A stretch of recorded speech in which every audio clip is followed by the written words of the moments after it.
Selamat siang rekan-rekan, khususnya rekan-rekan yang tergabung di P5I, Perkumpulan Profesi Pengacara dan Praktisi Pajak Indonesia. Pada kesempatan hari ini, kami akan memberikan pendapat sehubungan dengan telah terlaksananya sidang kedua antara PT Arion Indonesia melawan Direktur Jenderal Pajak yang diselenggarakan atau dilaksanakan pada hari Kamis tanggal 25 Januari 2023. Oleh karena itu, untuk mengetahui apa saja fakta persidangan yang terjadi selama persidangan di pengadilan pajak, maka kami akan menyampaikan kepada rekan-rekan rekaman daripada persidangan tersebut, dan pada bagian akhir tertentu dari rekaman tersebut kami akan memberikan pendapat hukum kami sehubungan dengan fakta tersebut. Untuk mengetahui detail daripada persidangan tersebut, maka kami akan meminta rekan-rekan untuk mengikuti persidangan kedua antara PT Arion Indonesia melawan Direktur Jenderal Pajak. Berikut persidangannya.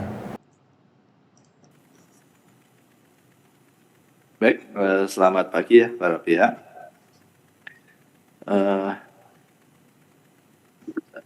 Hari ini Majelis 3A SDTK Surabaya akan memeriksa dan Rekan-rekan, Majelis 3A yang akan memeriksa, mengadili dan memutus perkara antara PT Arion Indonesia melawan Direktur Jenderal Pajak baru saja memulai persidangan dengan mengatakan Majelis 3A SDTK. Perlu kami sampaikan kepada rekan-rekan apa yang dimaksud dengan SDTK. Jadi yang dimaksud dengan SDTK adalah sidang di luar tempat kedudukan. Kita mengetahui bahwa pengadilan pajak berkedudukan di ibu kota negara Jakarta. Namun demikian, untuk memberikan akses kemudahan kepada para pihak yang bersengketa atau berperkara, maka dibentuklah pengadilan pajak di Surabaya dan Yogyakarta. Namun karena kedudukannya tidak berada di ibu kota, maka persidangannya disebut sebagai sidang di luar tempat kedudukan.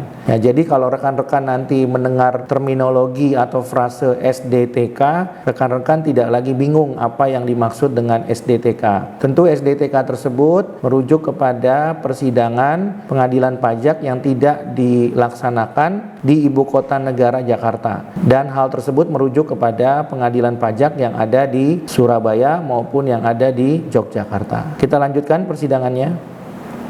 Jangan sengketa pajak melalui video conference atau secara online untuk berkas sengketa sebanyak 65 berkas sengketa sidang dibuka dan terbuka untuk umum.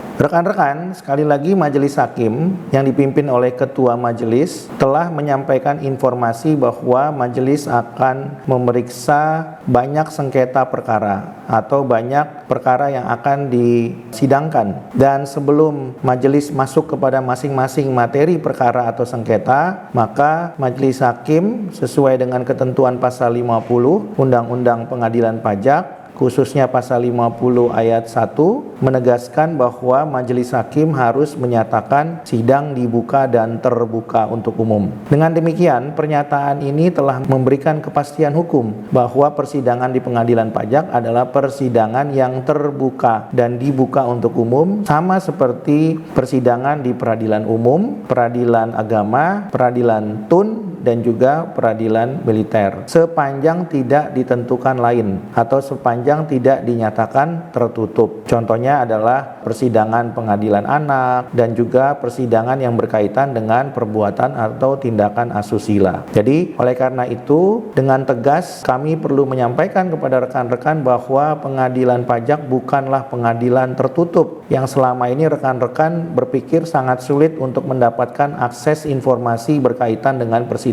di pengadilan pajak. Karena hukum acara peradilan pajak dengan tegas telah mengatur bahwa persidangan dinyatakan dibuka dan terbuka untuk umum. Dan hal tersebut telah sesuai dengan hukum acara yang juga telah diatur dalam Perma 5 2020. Kita lanjutkan persidangannya.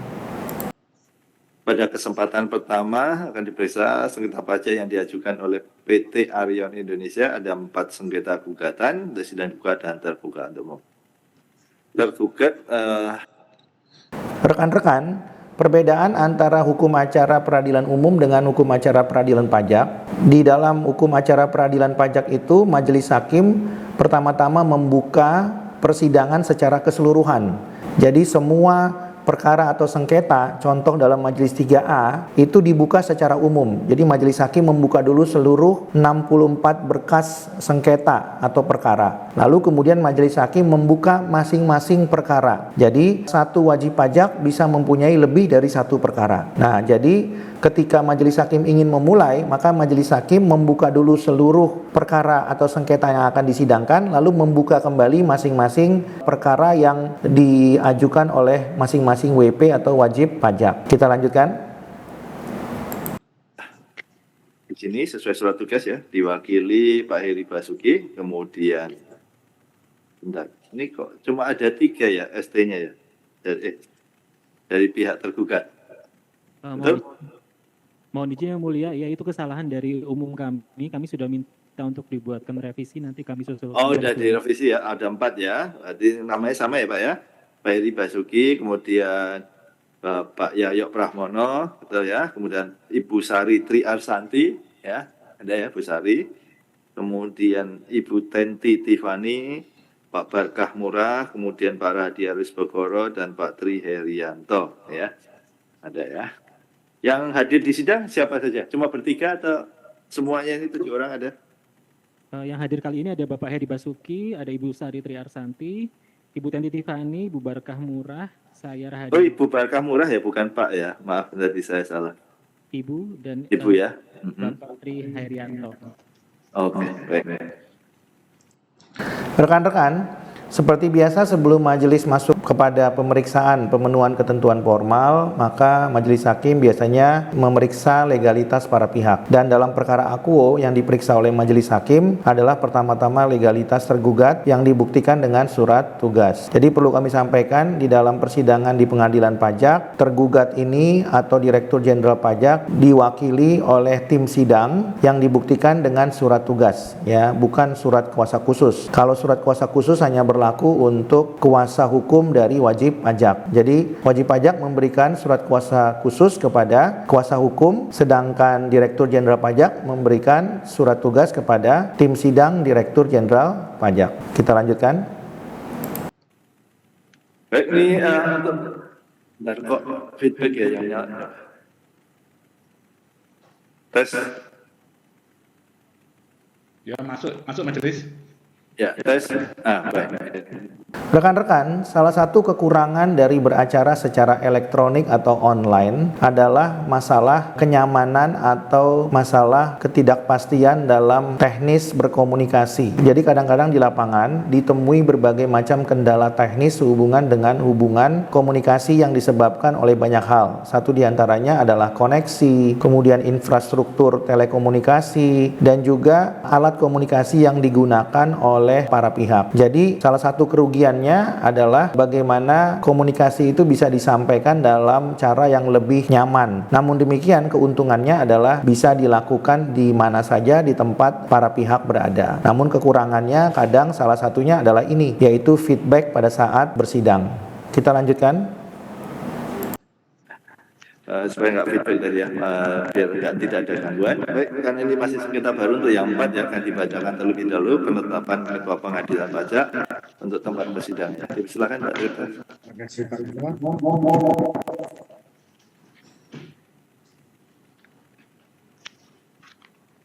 Kami bacakan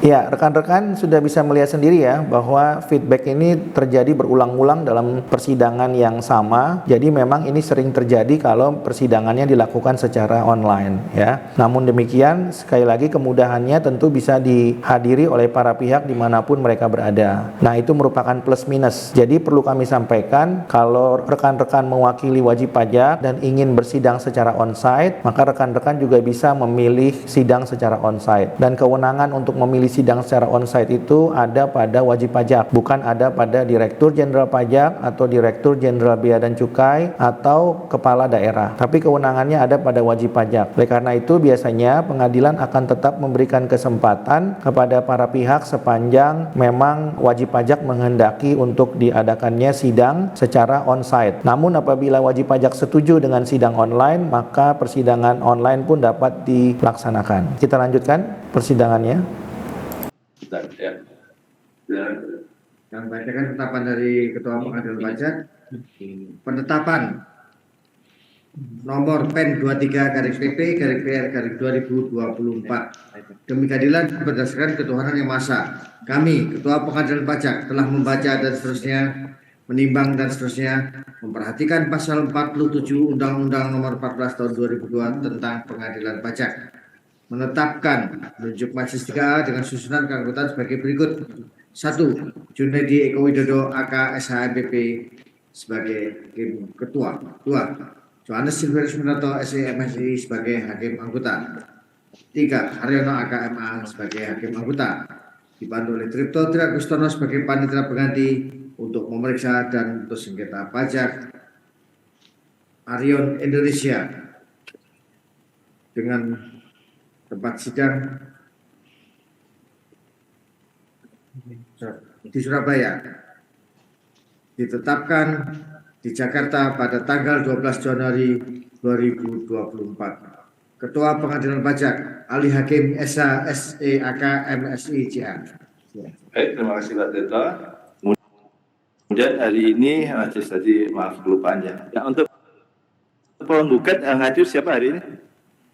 Yang mau wakili silakan. Jadi rekan-rekan, seperti biasa sebelum sidang dimulai, maka majelis hakim akan meminta panitera pengganti untuk membacakan penetapan Ketua Pengadilan Pajak yang memberikan kewenangan kepada majelis hakim untuk memeriksa, mengadili, dan pada saatnya nanti akan memutus perkara akuo. Jadi kalau rekan-rekan ingin tahu susunan majelis 3A, tadi sudah disebutkan nama-namanya, dan kalau kami cermati dari nama-nama tersebut, semua hakim di majelis 3A ini belum berlatar belakang sarjana hukum, tapi lebih banyak berlatar belakang sarjana akuntansi. Dan menurut penelusuran kami, satu di antara hakimnya termasuk Ketua Majelis Hakim 3A adalah mantan pegawai Direktorat Jenderal Pajak dan pernah bekerja sebagai pegawai di Kanwil 3 DJP Jawa Timur. Kita lanjutkan persidangannya.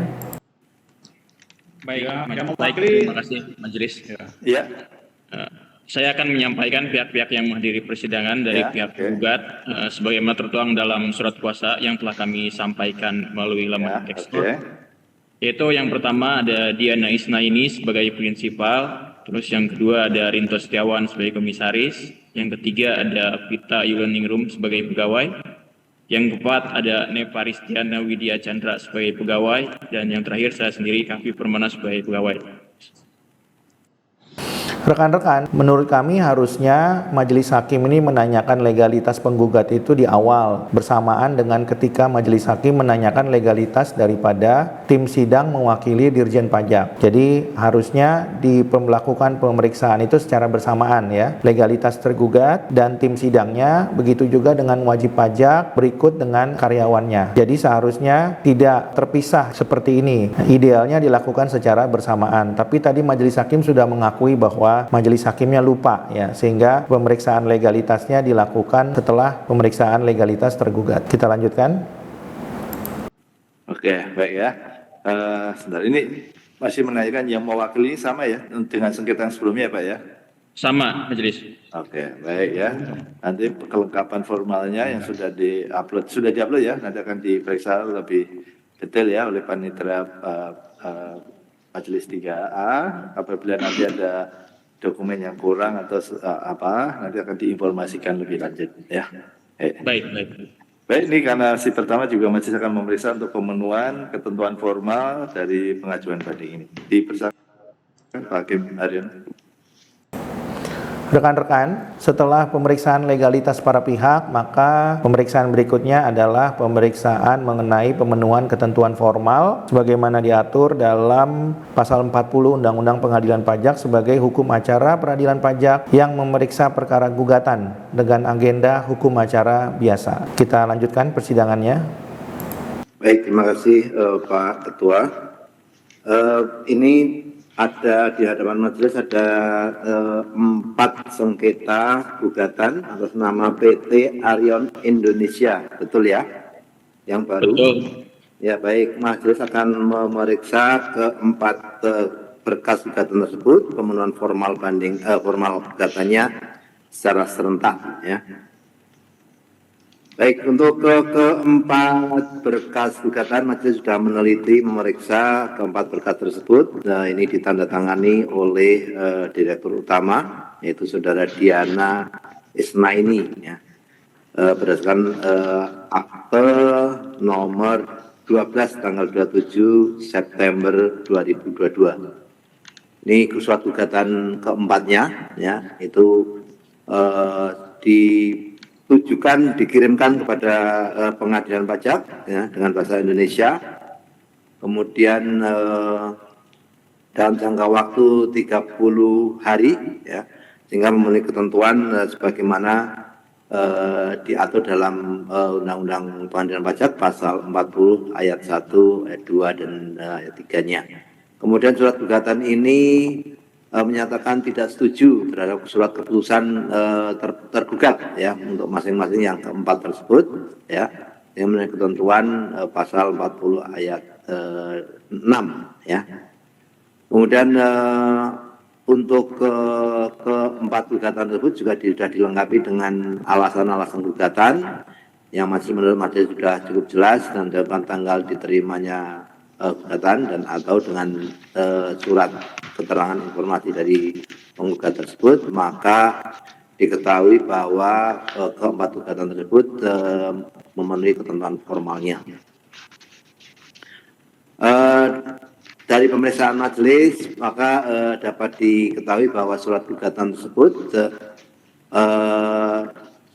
ditandatangani oleh yang berwenang sehingga memenuhi ketentuan pasal 41 yaitu Undang-Undang Pengadilan Pajak. Dalam hal ini adalah tadi sudah disebutkan Saudara Diana Isnaini. Dengan demikian atas keempat surat gugatan tersebut memenuhi ketentuan pengajuan formal gugatan sebagaimana diatur dalam pasal 40 dan 41 Undang-Undang Pengadilan Pajak. Demikian Ketua, terima kasih. Baik, terima kasih Pak Hakim Haryono. Terkait pemeriksaan formal dari tergugat, apakah ada tanggapan? Silakan tergugat. Baik. Ya, rekan-rekan, tadi sudah disampaikan bahwa gugatan penggugat telah memenuhi ketentuan formal sepanjang mengenai jangka waktu pengajuan gugatan, kemudian sepanjang mengenai pihak yang berwenang untuk mengajukan gugatan, dan sepanjang mengenai objek yang diajukan gugatan itu adalah SKP atau STP yang berasal daripada penerbitan SKP. Sehingga dengan demikian majelis menyimpulkan bahwa gugatan PT Arion itu telah memenuhi ketentuan formal. Kita lanjutkan. Baik, terima kasih Yang Mulia. Menurut penelitian kami terkait dengan Keras, suaranya terlalu kecil. baik, terima kasih Yang Mulia. Mohon izin Yang Mulia terkait dengan jangka waktu. Ini menurut penelitian kami ada indikasi terlambat, tetapi kami memang belum memegang resi pengirimannya. Jadi kami mohon izin untuk meminta kepada KPP terkait resi pengiriman pasal 16-nya. Baik, terkait dengan surat resi sekaligus juga nanti dibawa kalau bisa ada lacak posnya sekalian ya, biar ketahuan nanti trackingnya itu seperti apa, kapan sampai dan seterusnya. Begitu ya, tergugat ya. Baik. Baik.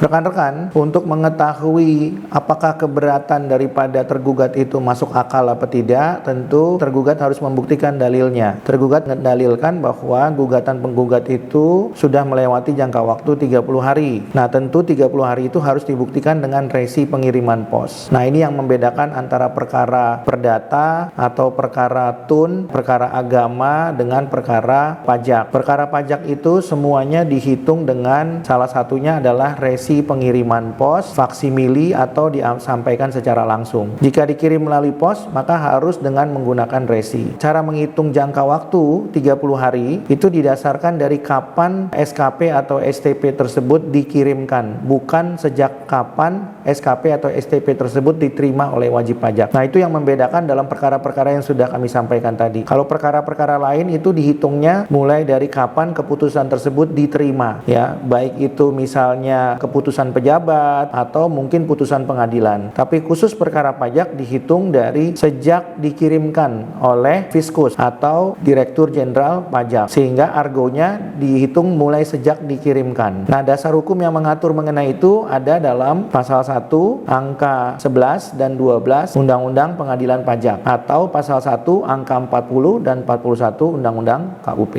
Kita lanjutkan. Penggugat, apakah ada tanggapan terkait pemeriksaan formalnya? Baik, kalau untuk pemeriksaan formal sih menurut kami tidak ada yang majelis. Oke, baik. Karena kami sudah memenuhi semua. Baik, tidak ada, namun masih ada tanggapan ya dari pihak tergugat yang nanti akan kita bahas di sidang berikutnya terkait tanggal ya pengiriman ataupun mengenai apakah ini terlambat atau tidak, itu nanti akan masih lihat bahas setelah ada dokumen bukti yang disampaikan oleh pihak tergugat. Namun demikian untuk sementara ya majelis akan masuk ke dalam apa yang menjadi pokok sengketa, ya materi yang disengketakan di gugatan ini. Apakah dari penggugat sudah mempersiapkannya? Rekan-rekan, ketika tergugat mendalilkan bahwa ada indikasi gugatan penggugat itu lewat waktu dan oleh karenanya gugatan harus dinyatakan NO atau tidak dapat diterima, maka seharusnya tergugat sudah siap dengan alat bukti berupa resi pengiriman pos yang disampaikan di muka persidangan ya sebagai fakta persidangan. Kalau kemudian tergugat belum mempunyai alat bukti, seharusnya tergugat tidak perlu mendalilkan keberatan tersebut. Artinya keberatan tersebut disimpan saja sementara sampai kemudian tergugat mempunyai alat bukti dan disampaikan di muka persidangan. Sehingga dengan demikian persidangan ini bisa lebih fokus kepada hal-hal yang berbasis fakta ya daripada hal-hal yang berbasis asumsi. Kita lanjutkan persidangannya. Baik, sudah majelis, kami sudah mempersiapkan terkait kronologi gugatan. Tapi mohon izin majelis, sebelum lanjut ke penjelasan kronologi gugatan, kami memohon untuk dibacakan penetapan nomor perkara sidang satu persatu sebagai bahan untuk kami memberikan kesimpulan. Karena persidangan ini terdapat 4 nomor perkara, kami bermaksud supaya tidak terjadi kesalahan atau kekeliruan terhadap kesimpulan yang akan nanti kami sampaikan. Karena di awal tadi kami hanya mendengar 1 nomor perkara saja yang dibacakan, gitu majelis. Oke, baik. Silakan Pak Tirto, satu-satu Pak Tirto. Tadi kata 1 dan seterusnya gitu ya? Ya. Oke, ya satu-satu Pak. Nomor berapa itu? Rekan-rekan, kalau kita bicara hukum acara peradilan pajak yang diatur oleh Peraturan Ketua Pengadilan Pajak nomor 1 tahun 2010, Jungto nomor 1 tahun 2012, Jungto nomor 3 tahun 2016, memang seharusnya di dalam penetapan Ketua Pengadilan Pajak, panitera pengganti itu bukan hanya membacakan mengenai penetapan terkait dengan siapa pihak yang berperkara, tapi juga keputusan yang diajukan gugatan atau diajukan banding itu harus diberikan nomor perkara. Dan nomor perkara itu memang seharusnya dibacakan di persidangan. Namun dalam praktek, karena nomor perkara ini terlalu panjang dan mungkin banyak sekali nomor perkara yang harus disidangkan, dalam praktek panitera pengganti itu tidak membacakan nomor perkaranya satu persatu. Dalam praktek, panitera pengganti hanya membacakan nomor perkara satu saja dan disebutkan dan seterusnya. Jadi tidak disebutkan satu persatu. Tapi kalau kita bicara ideal hukum acara, tentu seharusnya dibacakan satu persatu. persatu. Contohnya dalam perkara aku ada 4 perkara, tentu nomor perkaranya harus dibacakan satu persatu sebanyak 4 perkara. Kalau dalam perkara sebelumnya ada 11 perkara, tentu harus dibacakan satu persatu. Karena yang menjadi dasar nantinya adalah selain daripada nomor CAP atau nomor SKP STP, tapi juga nomor perkara. Kita lanjutkan persidangannya. Nomor sengketanya. Ya. Betul, nomor sengketanya aja. Nomor PEN 23 PP garis miring 2024. Nomor sengketa yang disengketakan 1011144.99/2023 PP. Nomor 2, nomor sengketa 011149/2023 PP. Nomor 3, nomor sengketa 011149/2023 PP. Nomor 4, 011148.99/2023 PP. Ya, itu ya, penggugat ya. Baik, terima kasih Majelis.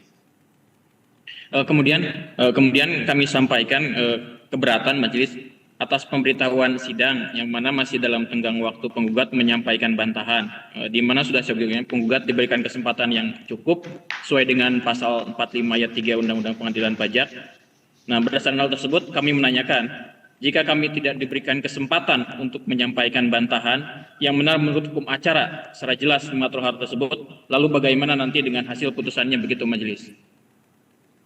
Rekan-rekan, ini pertanyaan yang baik dari penggugat PT Arion Indonesia dalam persidangan yang kedua di pengadilan pajak ini. Dan ini merupakan fakta yang sering terjadi di mana penggugat atau pemohon biasanya tidak diberikan kesempatan untuk mengajukan bantahan, lalu kemudian persidangannya sudah dimulai. Kalau kita merujuk kepada hukum acara peradilan pajak, maka persidangan perdana tidak boleh dimulai sebelum diberikannya kesempatan bagi penggugat atau pemohon untuk menyampaikan bantahan atas surat tanggapan atau surat uraian banding yang disampaikan oleh tergugat atau terbanding. Jadi kalau penggugat mempertanyakan mengenai bagaimana nanti putusannya, tentunya kalau bicara hukum acara peradilan pajak sudah ada jelas pelanggaran hukum acara peradilan pajak. Seharusnya bantahan diberikan kesempatan dulu kepada penggugat, lalu kemudian baru dilaksanakan sidang perdana. Sebelum bantahan diberikan kesempatan kepada penggugat, maka majelis hakim harusnya tidak kemudian menyidangkan sidang perdana. Namun, dalam praktek untuk menutupi kesalahan hukum acara tersebut, biasanya majelis hakim tetap akan memberikan kesempatan kepada penggugat untuk menyampaikan bantahan pada persidangan berikutnya. Namun demikian, hal tersebut seyogianya tidak harus terjadi karena hukum acaranya tidak menghendaki demikian. Kita lanjutkan.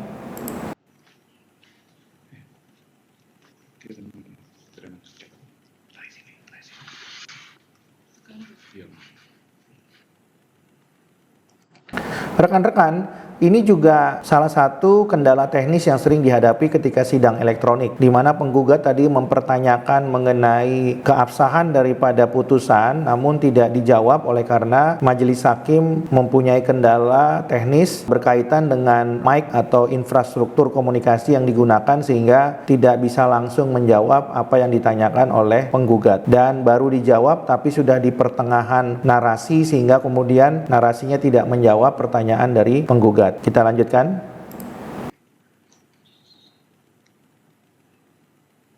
Mohon izin majelis, suaranya tidak ada. Dan kalau memang waktunya kurang dalam persidangan bisa disampaikan, silakan.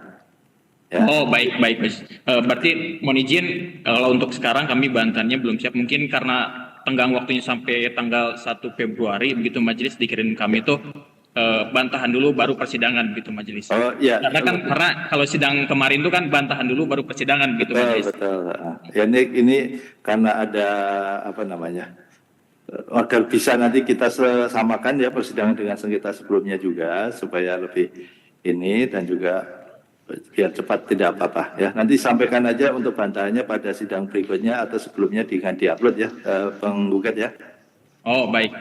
Terima kasih majelis. Ini penggugat majelis ingin menyampaikan ini dari Rekan-rekan, kembali lagi seperti yang sudah kami sampaikan bahwa majelis hakim itu pasti akan mencari solusi dengan cara memberikan kesempatan kepada penggugat untuk menyampaikan bantahan pada persidangan berikutnya karena belum diberikan kesempatan sebelum sidang perdana dimulai. Kita lanjutkan. Panitera menyampaikan nih, apakah penggugat menyiapkan live persidangan ini? Baik, Ketua Majelis, mohon izin kami menyiarkan secara live terkait persidangan ini Majelis. Gitu. Baik, kalau merekam silakan, tapi untuk kepentingan personal dari penggugat ya. Tapi untuk live ini Majelis sesuai dengan surat yang kirimkan tidak mengizinkan. Ya, karena penggugat bukan lembaga penyiaran ataupun pers ya.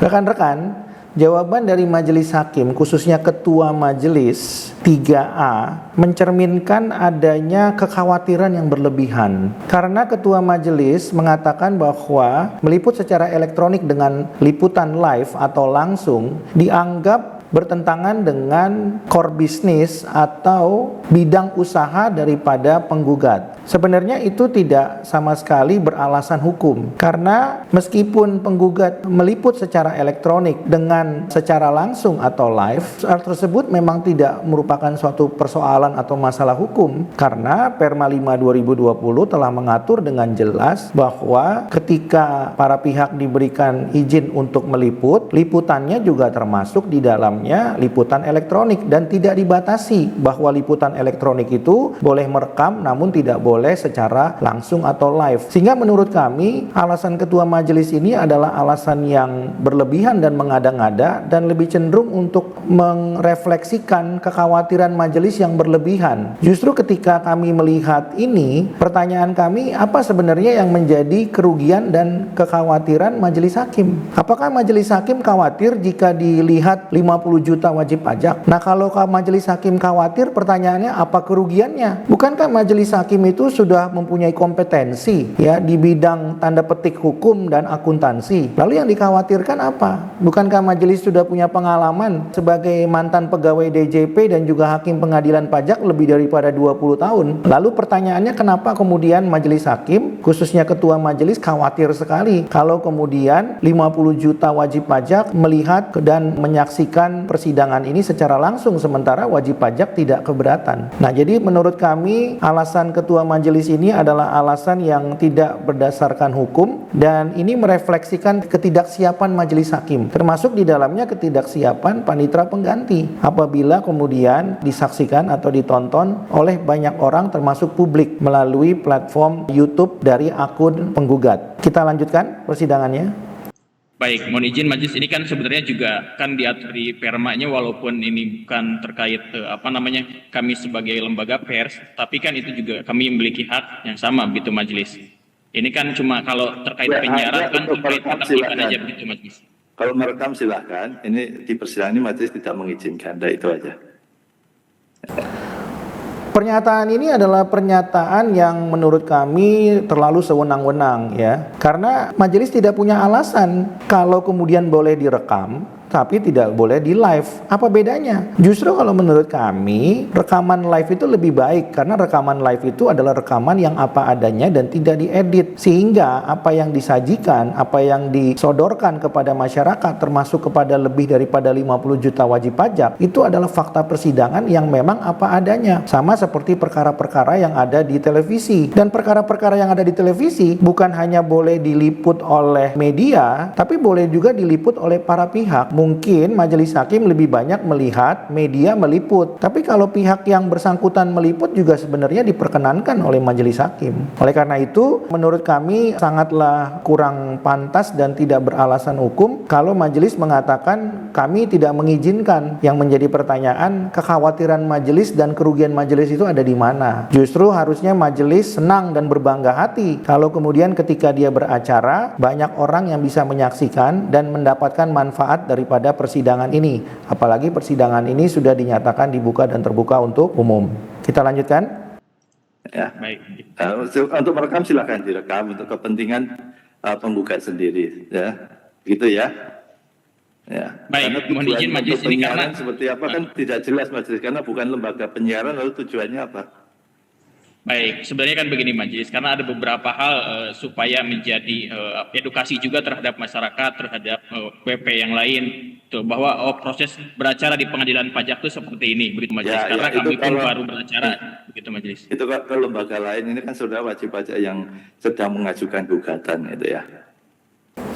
Rekan-rekan, kalaupun wajib pajak sebagai penggugat mengajukan gugatan kepada pengadilan pajak, lalu menyampaikan fakta persidangan itu kepada pihak lain, termasuk kepada publik, termasuk kepada lebih daripada 50 juta wajib pajak, apakah kemudian penggugat itu menjadi dilarang karena bidang usahanya bukan penyiaran? Menurut kami itu tidak beralasan. Kenapa? Karena justru dengan adanya penggugat seperti PT Arion, maka seharusnya masyarakat itu lebih diedukasi lagi. Tidak ada yang disembunyikan, karena selama ini masyarakat menganggap bahwa pengadilan pajak itu adalah pengadilan tertutup. Dengan adanya persidangan terbuka untuk umum, maka seharusnya majelis hakimnya lebih berbangga hati karena persidangan ini akan lebih bermanfaat kepada banyak orang. Kemudian ada juga beberapa wajib pajak yang memang menyiarkan ini secara langsung atau live karena memang ada kebutuhan internal dari perusahaan tersebut. Misalnya perusahaan tersebut ingin supaya mitranya atau partner bisnisnya mengetahui persidangan ini, dan kebetulan mitra atau partner bisnis tersebut berada di lokasi yang jauh daripada pengadilan pajak yang ada di Surabaya, atau misalnya di Pulau Kalimantan atau Sulawesi atau mungkin Jakarta. Apapun alasannya, ada kebutuhan daripada penggugat, dan ketika majelis hakim sudah mengizinkan untuk diliput, seharusnya majelis hakim tidak perlu khawatir lagi untuk mempersoalkan apakah direkam, apakah live atau tidak, karena intinya adalah diliput secara elektronik. Dan perlu kami tegaskan sekali lagi, Perma 5 2020 tidak membatasi mengenai peliputan secara elektronik itu hanya boleh dimaknai sebagai perekaman manual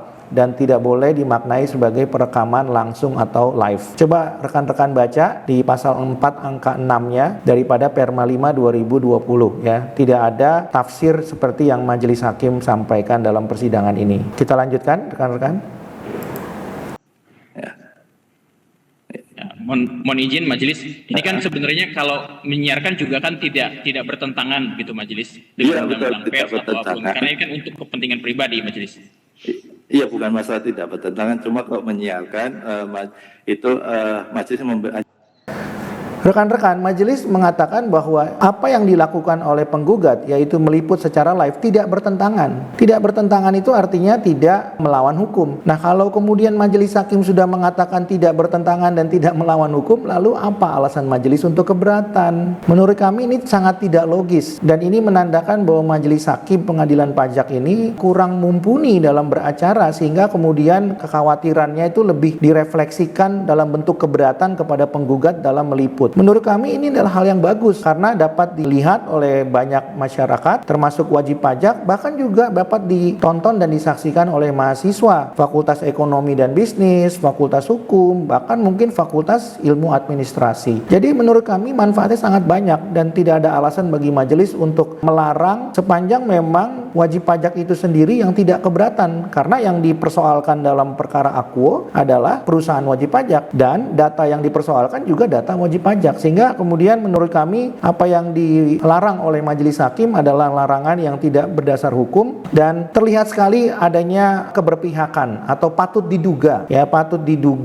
bahwa majelis hakim ini sepertinya sudah punya tanda petik ya putusan apa yang akan diberikan nanti sehubungan dengan gugatan penggugat ya, karena hal kecil seperti ini pun kemudian dipersoalkan oleh majelis hakim. Kita lanjutkan. Hanya memberikan kepada pihak-pihak memang memiliki tujuan untuk memang menyiapkan gitu. Sementara kalau penggugat sendiri kan tujuannya untuk di dalam persidangan saja, dan lapangan kegiatan usahanya kan bukan dalam bidang itu aja. Ya, itu aja. Ya. Silakan kalau merekam bebas, saudara merekam, silakan. Ya, untuk kepentingan penggugat sendiri. Baik, majelis, baik. Tapi apabila nanti kami merekam terus kami siarkan di channel kami, itu tidak masalah majelis, berhubungkan ini juga tidak secara live, tapi kan nanti bisa ada jedanya begitu majelis. Kalau itu rekam nanti disiarkan, itu nanti kan tanggung jawabnya saudara sendiri ya. Itulah. Baik. Ya, yang jelas masih tidak mengizinkan untuk disiarkan gitu ya, secara langsung ya. Itu baik. Rekan-rekan, ini menjadi sangat menarik untuk didiskusikan karena majelis hakim mengatakan majelis mengizinkan untuk direkam tapi tidak untuk disiarkan. Yang menjadi pertanyaan, kalau disiarkan lalu ketentuan mana yang dilanggar oleh penggugat? Kalau kemudian penggugat melanggar undang-undang pers, ketentuan yang mana dalam undang-undang pers yang dilanggar? Kalau kemudian penggugat melanggar undang-undang ITE, ketentuan mana yang dilanggar dalam undang-undang ITE? Karena semua yang disiarkan itu adalah fakta persidangan, sementara persidangannya dibuka dan terbuka untuk umum. Sehingga dengan demikian, jawaban ketua majelis ini menurut kami lagi-lagi kurang beralasan ya, tidak mencerminkan kompetensi di bidang hukum. Karena jawaban hukum menurut kami bukan jawaban yang disampaikan oleh ketua majelis. Kalaupun ada yang dilanggar, yang mana? Langsung pada intinya saja. Karena persidangan ini jelas tadi pasal 50 ayat 1 Hukum Acara Peradilan Pajak, persidangan dinyatakan dibuka dan terbuka untuk umum. Sehingga jawaban ketua majelis menurut kami semakin melebar kemana-mana dan tidak fokus kepada ketentuan mana yang dilanggar. Ya, kita lanjutkan persidangannya. Dan nanti untuk menyiarkan tentunya saudara harus mengikuti undang-undang pers juga ya untuk penyiaran informasi publik juga. Jadi tidak, kalau memang ada hal yang tidak sepatutnya untuk disiarkan ya sebaiknya tidak ya, gitu ya, supaya tidak. Misalnya di dalam persidangan ini kan misalnya ada pembicaraan apa, omongan apa yang mungkin tidak patut untuk diketahui secara umum, ya tidak usah lah ya gitu ya. Nanti bisa diedit sendiri ya, bijaksana sendirilah penggugat, bisa ya. Rekan-rekan, pernyataan ketua majelis ini lagi-lagi ingin mengatakan kepada penggugat bahwa penggugat boleh menyiarkan setelah diedit. Sementara maksud daripada penggugat menyiarkan secara langsung supaya tidak ada yang diedit. Artinya, penggugat ingin menyajikan suatu fakta persidangan apa adanya. Tapi justru ketua majelis ingin supaya persidangannya diedit. Kalau ada hal-hal yang kurang berkenan menurut versi majelis, maka harusnya fakta persidangan itu diedit. Sementara menurut kami seharusnya dengan tidak diedit, maka fakta persidangan yang disajikan kepada publik adalah fakta persidangan yang murni, genuine dan original. Tidak ada yang direkayasa karena tidak ada yang diedit. Jadi menurut kami permintaan majelis ini lagi-lagi sudah melebar kemana-mana dan sudah tidak sesuai dengan fakta persidangan. Kalau memang fakta persidangannya ada kata-kata yang kurang berkenan, ya itulah fakta persidangan dan harus dicatat dalam berita acara persidangan dan nantinya dimuat dalam putusan pengadilan pajak. Sebelum diterbitkan amar putusan harus diberikan pertimbangan hukum. Jadi menurut kami apa yang disampaikan oleh majelis hakim 3A khususnya ketua majelis ini memberikan gambaran bahwa sebenarnya majelis hakim semakin ambigu antara tidak boleh menyiarkan secara live atau langsung tapi boleh meliput secara elektronik, namun kemudian majelis mengatakan boleh menyiarkan setelah diedit, dan itu menurut kami kurang tepat ya, karena kembali lagi Perma 5 2020 mengatakan kalau sudah diberikan izin secara elektronik maka tidak dibatasi untuk hanya merekam tapi tidak boleh menyiarkan secara langsung atau live. Itu artinya boleh dilakukan kedua-duanya, merekam dan menyiarkan secara langsung. Dan oleh karena itu kami berpendapat bahwa pernyataan majelis hakim ini semakin menyatakan kekhawatiran yang berlebihan daripada majelis hakim. Pertanyaan kami sederhana sebenarnya, ada apa dengan majelis hakim? Ada apa juga dengan tergugat? Apakah kemudian majelis hakim dan tergugat ini tanda petik sudah mempunyai kesepakatan yang sudah disepakati? Kalau belum, lalu kenapa majelis hakim harus khawatir? Dan menurut kami kekhawatiran itu tidak beralasan hukum. Kita lanjutkan. Sesuai dengan tujuan tadi yang sampaikan untuk kepentingan edukasi dan lain sebagainya. Ya. Baik. Juga ya, supaya tidak merugikan kami di lembaga peradilan pajak juga jangan sampai tidak dirugikan juga kalau ada hal yang misalnya namanya kan dalam persidangan mungkin ada kalimat atau apa yang mungkin bisa ditafsirkan bermacam-macam, itu nanti silakan nanti diedit dan sebagainya supaya tidak menimbulkan kesalahan persepsi ya di masyarakat, itu aja. Rekan-rekan, lagi-lagi majelis melalui ketua majelis mengatakan bahwa tujuan daripada majelis mengingatkan penggugat untuk tidak meliput secara langsung atau live supaya tidak ada kerugian bagi lembaga peradilan pajak. Ini menarik sekali untuk didiskusikan ya. Pertanyaan kami kepada majelis hakim atau kepada rekan-rekan yang mengamati persidangan ini adalah di mana kerugian majelis hakim? Kerugiannya dalam bentuk apa? Kalaupun majelis hakim merasa dirugikan, majelis hakim sebagai warga negara mempunyai hak untuk menempuh upaya hukum. Kemana upaya hukum itu dapat diajukan? Silakan ditempuh atau diajukan kepada PT Arion Indonesia, karena penyiarannya dilakukan langsung oleh akun YouTube PT Arion Indonesia. Jadi sebagai negara hukum, majelis hakim diberikan keleluasaan seluas-luasnya dan selebar-lebarnya ya untuk menempuh upaya hukum apabila majelis hakim merasa hak-haknya dirugikan dalam persidangan pengadilan pajak. Oleh karena itu, menurut kami tidak beralasan pernyataan Ketua Majelis Hakim bahwa lembaga peradilan pajak dirugikan. Kalaupun yang dirugikan adalah institusi, maka institusi juga bisa menempuh upaya hukum. Yang tadi kami sampaikan adalah hakim pengadilan pajak merasa dirugikan, juga dapat menempuh upaya hukum, apalagi lembaga atau institusi pengadilan pajak. Jika memang dirugikan, maka terbuka upaya hukum kepada penggugat PT Arion Indonesia. Jadi menurut kami sangatlah tidak beralasan jawaban atau pernyataan serta tanggapan daripada Ketua Majelis yang membuktikan bahwa sebenarnya kekhawatiran ini bisa dimaknai sebagai apa? Apakah kemudian ini dimaknai sebagai keberpihakan atau ini bisa dimaknai sebagai satu sinyal di mana tanda petik majelis hakim itu sebenarnya sudah mempunyai putusan terhadap perkara yang belum selesai persidangannya. Nah, oleh karena itu seharusnya hal ini tidak perlu terjadi. Ya, kalau memang majelis hakim itu netral, kemudian tidak berpihak serta proporsional saja dalam memeriksa perkara aku. Kita lanjutkan persidangannya. Mohon izin ya Majelis. Sebenarnya kan kalau kami pun maksudnya menyiarkan secara langsung ini supaya tidak ada gap atau tidak ada perbedaan begitu Majelis. Kalau kami nanti ditayangkannya tidak secara langsung, ini kan menjadi seolah-olah tidak utuh begitu Majelis.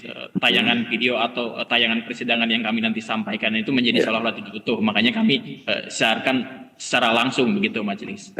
Ya itu tujuannya untuk apa itu aja. Anda kan lembaganya ini lembaga apa ini? Kegiatan usahanya. Ya kebetulan kami juga kalau kegiatan usahanya di bidang IT juga Majelis. Ya IT kan IT untuk konsultan kan? Ya. Iya. Kembali lagi Ketua Majelis mempertanyakan bidang usaha. Tidak ada kaitannya bidang usaha dengan peliputan yang sudah diberikan izin secara elektronik. Ya, apapun bidang usahanya, sepanjang wajib pajak setuju, data perusahaannya atau perusahaannya diliput secara elektronik, disiarkan, disaksikan, ditonton oleh jutaan wajib pajak atau mungkin jutaan warga negara Indonesia, maka menurut kami tidak ada yang dirugikan karena perkara ini adalah perkara PT Arion Indonesia sendiri. Nah, kalau majelis hakim merasa dirugikan, silakan menempuh upaya hukum. Kalau pengadilan pajak merasa dirugikan, silakan juga menempuh upaya hukum kepada PT Arion Indonesia. Dan terbuka pengadilan-pengadilan yang nanti akan memeriksa kerugian-kerugian yang diderita oleh majelis hakim maupun pengadilan pajak. Kita lanjutkan persidangannya. Ada juga majelis nanti akan ada partner kami yang menyiarkan juga bisa majelis. Yang dari apa? Media. Ada perusahaan media harus minta izin sendiri Pak untuk itu Pak. Oke, siap Mas. Kalau medianya izin sendiri ke pengadilan pajak, kami izinkan karena tanggung jawabnya ke media itu. Tapi kalau kan bukan bidangnya bukan di situ, itu aja. Baik. Ya, tolong di live-nya dimatikan dulu ya, masih live. Ya, masih tidak mengizinkan untuk live karena penggugat tidak bergerak di bidang penyiaran, itu aja ya. Dan baik. Ya, itu aja. Baik. Mohon izin Majelis, kan ini nanti bisa kalau itu kami bisa minta rekaman terkait Zoom meeting ini enggak? Persidangan ini. Kami kan tidak merekam secara utuh, biar nanti kami minta recordnya dari majelis saja. Bagaimana? Ya, merekam secara offline kan bisa kan penggugat? Ketika penggugat menanyakan mengenai rekaman persidangan yang dilakukan oleh pengadilan pajak, lalu majelis hakim melalui ketua majelis mengatakan, oh silakan direkam sendiri. Kalau kemudian majelis hakim keberatan untuk direkam secara elektronik dan disiarkan secara langsung atau live, lalu kenapa majelis hakim keberatan untuk dimintai rekaman yang dilakukan oleh pengadilan pajak? Bukankah seharusnya pengadilan pajak dengan mudah mengatakan, oke, nanti kami akan berikan rekaman Zoom-nya kepada kepada penggugat. Tapi kenapa kemudian pada akhirnya majelis hakim mengatakan silakan nanti merekam sendiri saja. Kalau memang mau, penggugat tidak usah merekam sama sekali, lalu rekamannya diberikan oleh pengadilan pajak kepada penggugat. Nah, tentu itu lebih meyakinkan dan lebih memudahkan bagi si penggugat. Nah, jadi menurut kami jawaban majelis hakim ini setengah-setengah ya, antara tidak boleh meliput secara elektronik langsung atau live, tapi ketika penggugat memutuskan untuk tidak meliput secara langsung atau live dan tidak juga merekam pada saat yang bersamaan, justru majelis hakim mengatakan ya rekam saja sendiri gitu ya. Jadi nggak perlu minta rekaman daripada pengadilan pajak. Dan menurut kami ya, cukup aneh ya. Harusnya majelis hakim mengatakan oke, kalau begitu tidak usah merekam, nanti kami yang akan berikan. Itu lebih logis jawabannya ya. Namun sepertinya kembali lagi jawabannya menurut kami kurang netral ya dan kurang independen ya, sehingga patut diduga jawaban ini merefleksikan adanya keberpihakan dalam persidangan ini. Kami lanjutkan. Iya, bisa kan merekam secara offline, silakan. Ya. Itu aja. Itu informasi belum dimatikan, live-nya mungkin bisa di ini dulu. Bisa. Ya, majelis mau tanya majelis, kalau disiarkan ya, secara Pak. live, apa kerugiannya dari majelis hakim ini? Bukan majelis. masalah kerugian, Pak. Kita sesuai ketentuan kalau mau menyiarkan live, ya itu hanya apa namanya pihak-pihak yang memang memiliki hak dan juga kewajiban di bidang penyiaran seperti pers gitu Pak, sesuai dengan ketentuan yang ada di kami.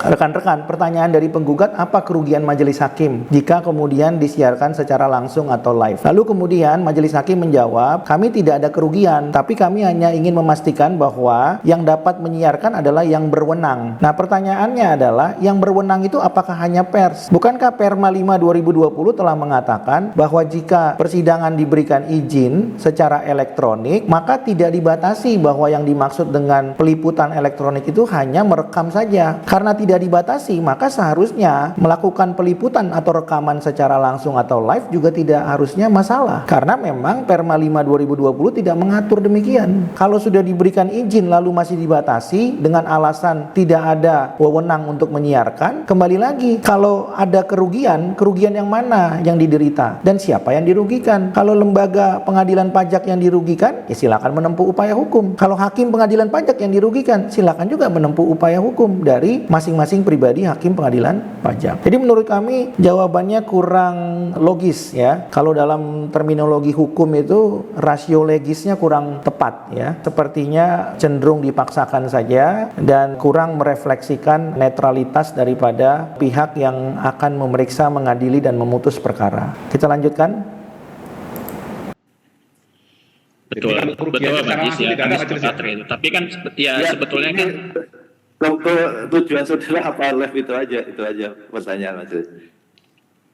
Ya, tujuan kami untuk live itu ya telah kami sampaikan tadi kan, untuk edukasi. Karena ini majelis, karena ini untuk edukasi, ini kan sebenarnya kasus kami paling gampang ini majelis, karena hanya untuk pelanggaran prosedur tata cara pemeriksaan. Nah ini dari semua putusan pengadilan pajak yang sudah saya download, ada hampir 8.400 putusan, tidak pernah ada satupun WP yang memenangkan perkara ini majelis. Oh, gitu. Tidak pernah ada satupun WP yang pernah memenangkan perkara ini.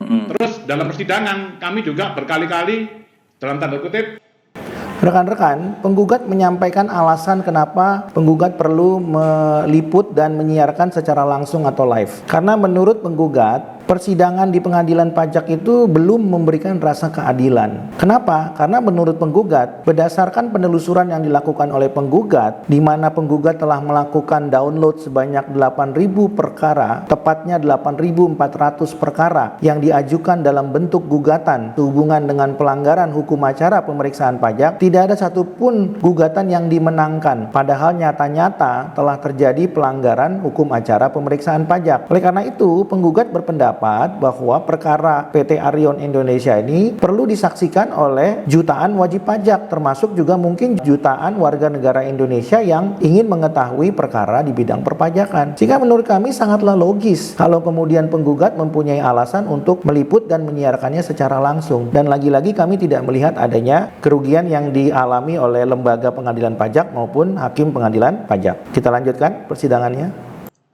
Ini dari pihak pengadilan, kemarin Bantan kan nggak bisa upload, sekarang waktunya kami Bantan, sidang sudah dimulai. Itu aja majelis. Jadi Ini kami ingin memberikan edukasi bahwa sementara dari pihak tergugat itu tidak pernah ini majelis tidak pernah memberitahu mengedukasi kami wajib pajak apabila ada pelanggaran prosedur itu bisa digugat. Yang diberitahukan hanya untuk keberatan sama banding majelis. Jadi ini gugatan ini satu-satunya kami majelis yang berjuang yang belum pernah ada WP yang berhasil seluruh Indonesia majelis. Oh gitu ya. Ya nanti tinggal itu terus dalam pemeriksaan pajak tadi. Masalahnya di mana? Dalam pemeriksaan pajak kami banyak mengalami intimidasi majelis, termasuk diancam pidana dan lain-lain majelis. Sehingga biar transparan ini bagi wajib pajak karena banyak teman-teman kami WP itu perusahaannya kolaps majelis.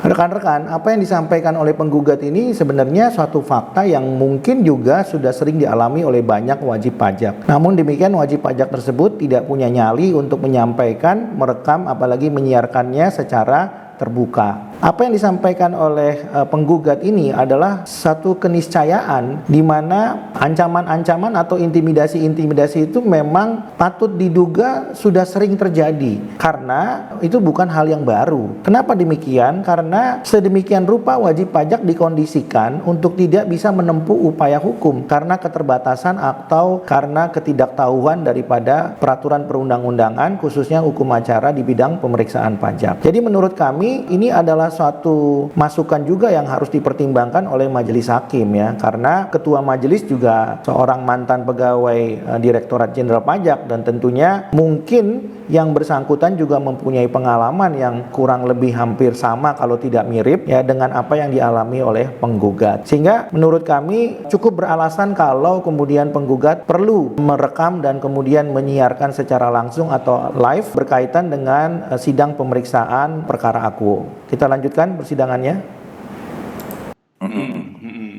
Ya, oke. Jadi nanti kita masuk sengketanya ini aja ya, materinya ya. Ya, baik. Mohon izin majelis satu lagi kami izin sampaikan.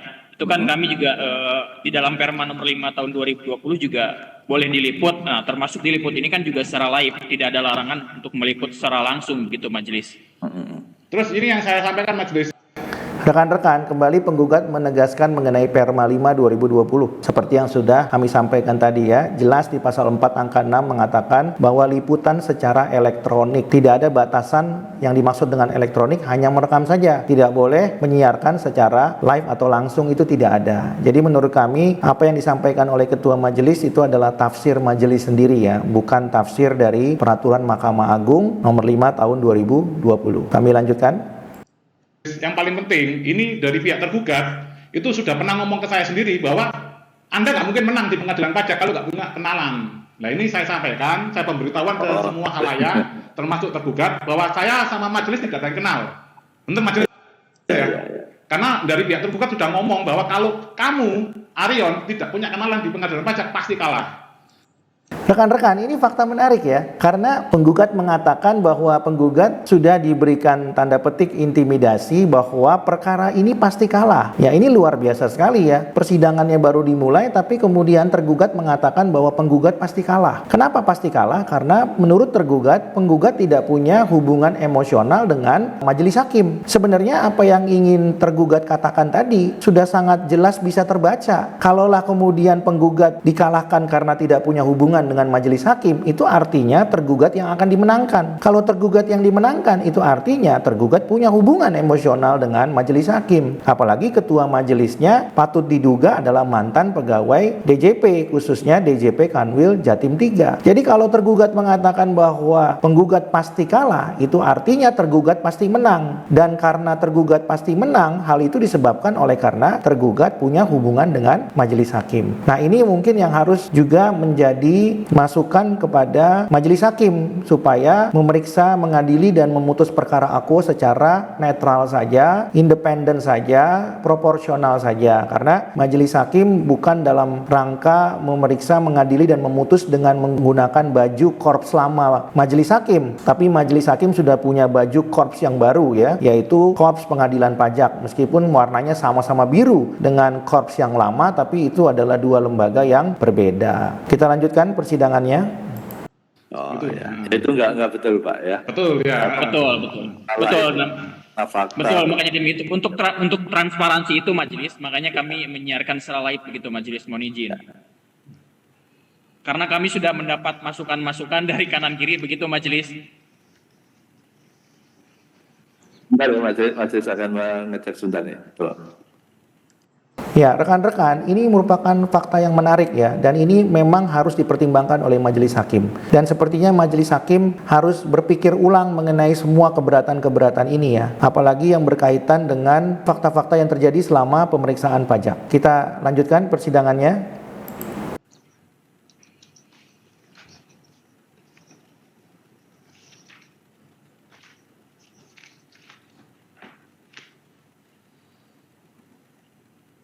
Bukan, bentar. Ini di live-nya itu kan ada komen-komen dari pihak itu ya, masih lihat ya. Nah itu siapa? Kenapa dia tidak minta izin? Itu aja pertanyaannya. Kalau minta izin nggak masalah itu mas. Baik, mohon izin majelis. Kalau untuk komen kan itu secara live ya, jadi kami juga tidak bisa. Bukan itu siapa? Itu siapa? Anda pasti punya hubungan ya. Orang itu siapa? Mohon izin majelis, kami yang itu juga tidak ada hubungan begitu majelis. Ya kalau makanya itu kalau bisa jangan live karena ada pihak lain yang memanfaatkan itu yang tidak meminta izin juga gitu lah. Baik, mohon izin majelis ya. Sudah sebenarnya kan begini, kalau ini kan persidangannya, kalau komen itu kan nanti bersifatnya kan membangun begitu majelis. Iya boleh membangun, tapi kan yang bersangkutan menyampaikan gitu loh. Rekan-rekan, majelis hakim kembali mempersoalkan mengenai liputan secara langsung atau live karena alasannya di dalam liputan yang disiarkan oleh penggugat secara langsung atau live itu ada komen-komen yang atau komentar-komentar yang diberikan oleh mereka yang menyaksikan rekaman YouTube tersebut. Nah, majelis hakim mempersoalkan dan mempertanyakan apakah penggugat punya hubungan atau kenal dengan pihak-pihak yang memberikan komentar atau komen-komen tersebut. Tentu secara sederhana siapapun itu yang kemudian menonton YouTube tidak mempunyai hubungan dengan penggugat. Kalaupun ada yang mempunyai hubungan ke penggugat, itulah secara kebetulan saja. Tapi kalau ada masyarakat yang kemudian ingin menonton secara langsung atau live dan tidak mempunyai hubungan dengan penggugat, lalu kemudian memberikan komen atau komentar, menurut kami itu adalah hal yang sangat wajar sekali. Sama seperti ketika kita menonton YouTube, kemudian kita memberikan komentar. Tentu pemberi komentar dengan pembuat YouTube juga tidak selalu mempunyai hubungan, sehingga sangat tidak beralasan kalau kemudian majelis hakim menanyakan dan cenderung memaksakan bahwa pihak yang memberikan komen-komen atau komentar-komentar itu adalah pihak yang mempunyai hubungan atau kenalan dengan penggugat, sehingga dengan demikian sangatlah tidak logis kalau majelis hakim menanyakan kepada penggugat siapa itu yang memberikan komen-komen. Tentunya penggugat juga tidak bisa mengetahui, apalagi yang memberikan komen-komen itu adalah mereka yang akun-akunnya tidak dapat diidentifikasi secara digital ya, karena memang itu bergeraknya sangat cepat sekali. Kita lanjutkan persidangannya. Mengomentari dan sebagainya selama persidangan kan ini ada orang lain, harus jelas saja kedudukannya siapa dia, tujuannya apa. Minta izin aja kan nggak masalah kan Pak? Ya, baik majelis ya. Sebenarnya kan mungkin ada beberapa partner kami juga yang perlu melihat persidangan ini begitu majelis, makanya ya kami boleh melihat boleh live. Nah, melihat boleh, tapi secara live kalau kemudian mengomentari dan lain sebagainya seperti wartawan itu kan jadi nggak pas juga Pak. Soalnya kalau menurut kami majelis termasuk sidang pidana ya si wongso aja kan disiarkan secara live, itu tidak ada masalah majelis. Ya tapi kan yang menyiarkan live ada izinnya Pak. Oh, ini terus dan kalau pengadilan yang menyiarkan. Kalau menurut Perma nomor 5 tahun pengadilannya Pak. Kita terbuka untuk umum, tapi untuk penyiaran ada tata tertibnya juga Pak, itu aja. Tolong dipatuhi aja Pak, nggak masalah, saya juga nggak melarang, nggak masalah terbuka, tapi tolong izinnya siapa, pihak-pihak mana, supaya nanti kalau ada apa-apa yang bertanggung jawab jelas Pak, itu aja Pak. Ya nggak apa-apa majelis, nanti kan yang ini kan yang live kan dari akun kami itu majelis. Iya, nanti tapi ada yang mengomentari, makanya gini Pak. Bapak kan live, tapi ada konsekuensi akibatnya Pak, pihak lain yang ini. Jadi untuk menghindari hal tersebut, bagaimana kalau Bapak silakan tunda aja, silakan. Rekan-rekan, majelis kembali lagi menyampaikan bahwa penyiaran secara langsung atau live itu boleh apabila dilaksanakan oleh pihak yang bertanggung jawab. Nah, dalam hal ini kalau dilakukan oleh pers, maka seharusnya perslah yang bertanggung jawab. Namun demikian, menurut kami, kalau kemudian penggugat atau PT Arion itu mau bertanggung jawab, maka seharusnya penggugat itu ya tetap dapat menyiarkan secara langsung atau live, dan kalau kemudian lembaga pengadilan pajak merasa dirugikan atau hakim pengadilan pajak merasa dirugikan, maka silakan saja hakim pengadilan pajak atau lembaga pengadilan pajak menempuh upaya hukum kepada pihak yang menyiarkan. Dalam hal ini adalah penggugat yang menyiarkan secara langsung atau live melalui akun YouTube-nya. Jadi menurut kami, kalau yang dipersoalkan siapa yang bertanggung jawab, seharusnya yang menyiarkanlah yang bertanggung jawab. Dalam hal ini adalah PT Arion Indonesia. Dan kalau kemudian PT Arion Indonesia bersedia bertanggung jawab, seharusnya liputan secara langsung atau live itu bukan lagi merupakan suatu masalah atau persoalan yang perlu diperdebatkan. Kita lanjutkan persidangannya. Ya, berarti kan maksudnya kan ini kan live-nya kan dari akun kami majelis. Iya, tahu, ini bisa nanti enggak apa-apa ke kantor kami, nanti biar nanti entah majelis entah tergugat nanti melaporkan kami Undang-Undang ITE, karena sudah disampaikan juga sama tergugat bahwa kami katanya melanggar Undang-Undang ITE, enggak masalah majelis, karena kami di bidang IT juga. Masih belum ada izin aja, itu aja. Ya udah, silakan kalau mau diteruskan, nanti tanggung jawab di pihak penggugat sendiri ya. Ya. Rekan-rekan, penggugat sudah jelas menyatakan bahwa bagi pihak-pihak yang merasa dirugikan, silakan menempuh upaya hukum. Ya, tadi sudah disampaikan oleh penggugat bahwa apabila tergugat keberatan, apalagi tergugat sudah menyatakan bahwa penggugat melanggar Undang-Undang ITE, ya silakan nanti ditempuh upaya hukum ya. Dan itu sudah disampaikan oleh penggugat untuk tergugat menempuh upaya hukum apabila dirugikan, dan juga hakim pengadilan pajak apabila merasa dirugikan. Kita lanjutkan persidangannya. Baik, majelis. Baik, majelis. Baik ya, jadi untuk hal terkait itu penyiaran dan sebagainya itu majelis mempersilahkan itu tanggung jawab dari penggugat ya, konsekuensinya, dan majelis meminta untuk dilakukan secara bijaksana ya, betul ya, penggugat ya. Siap, baik majelis.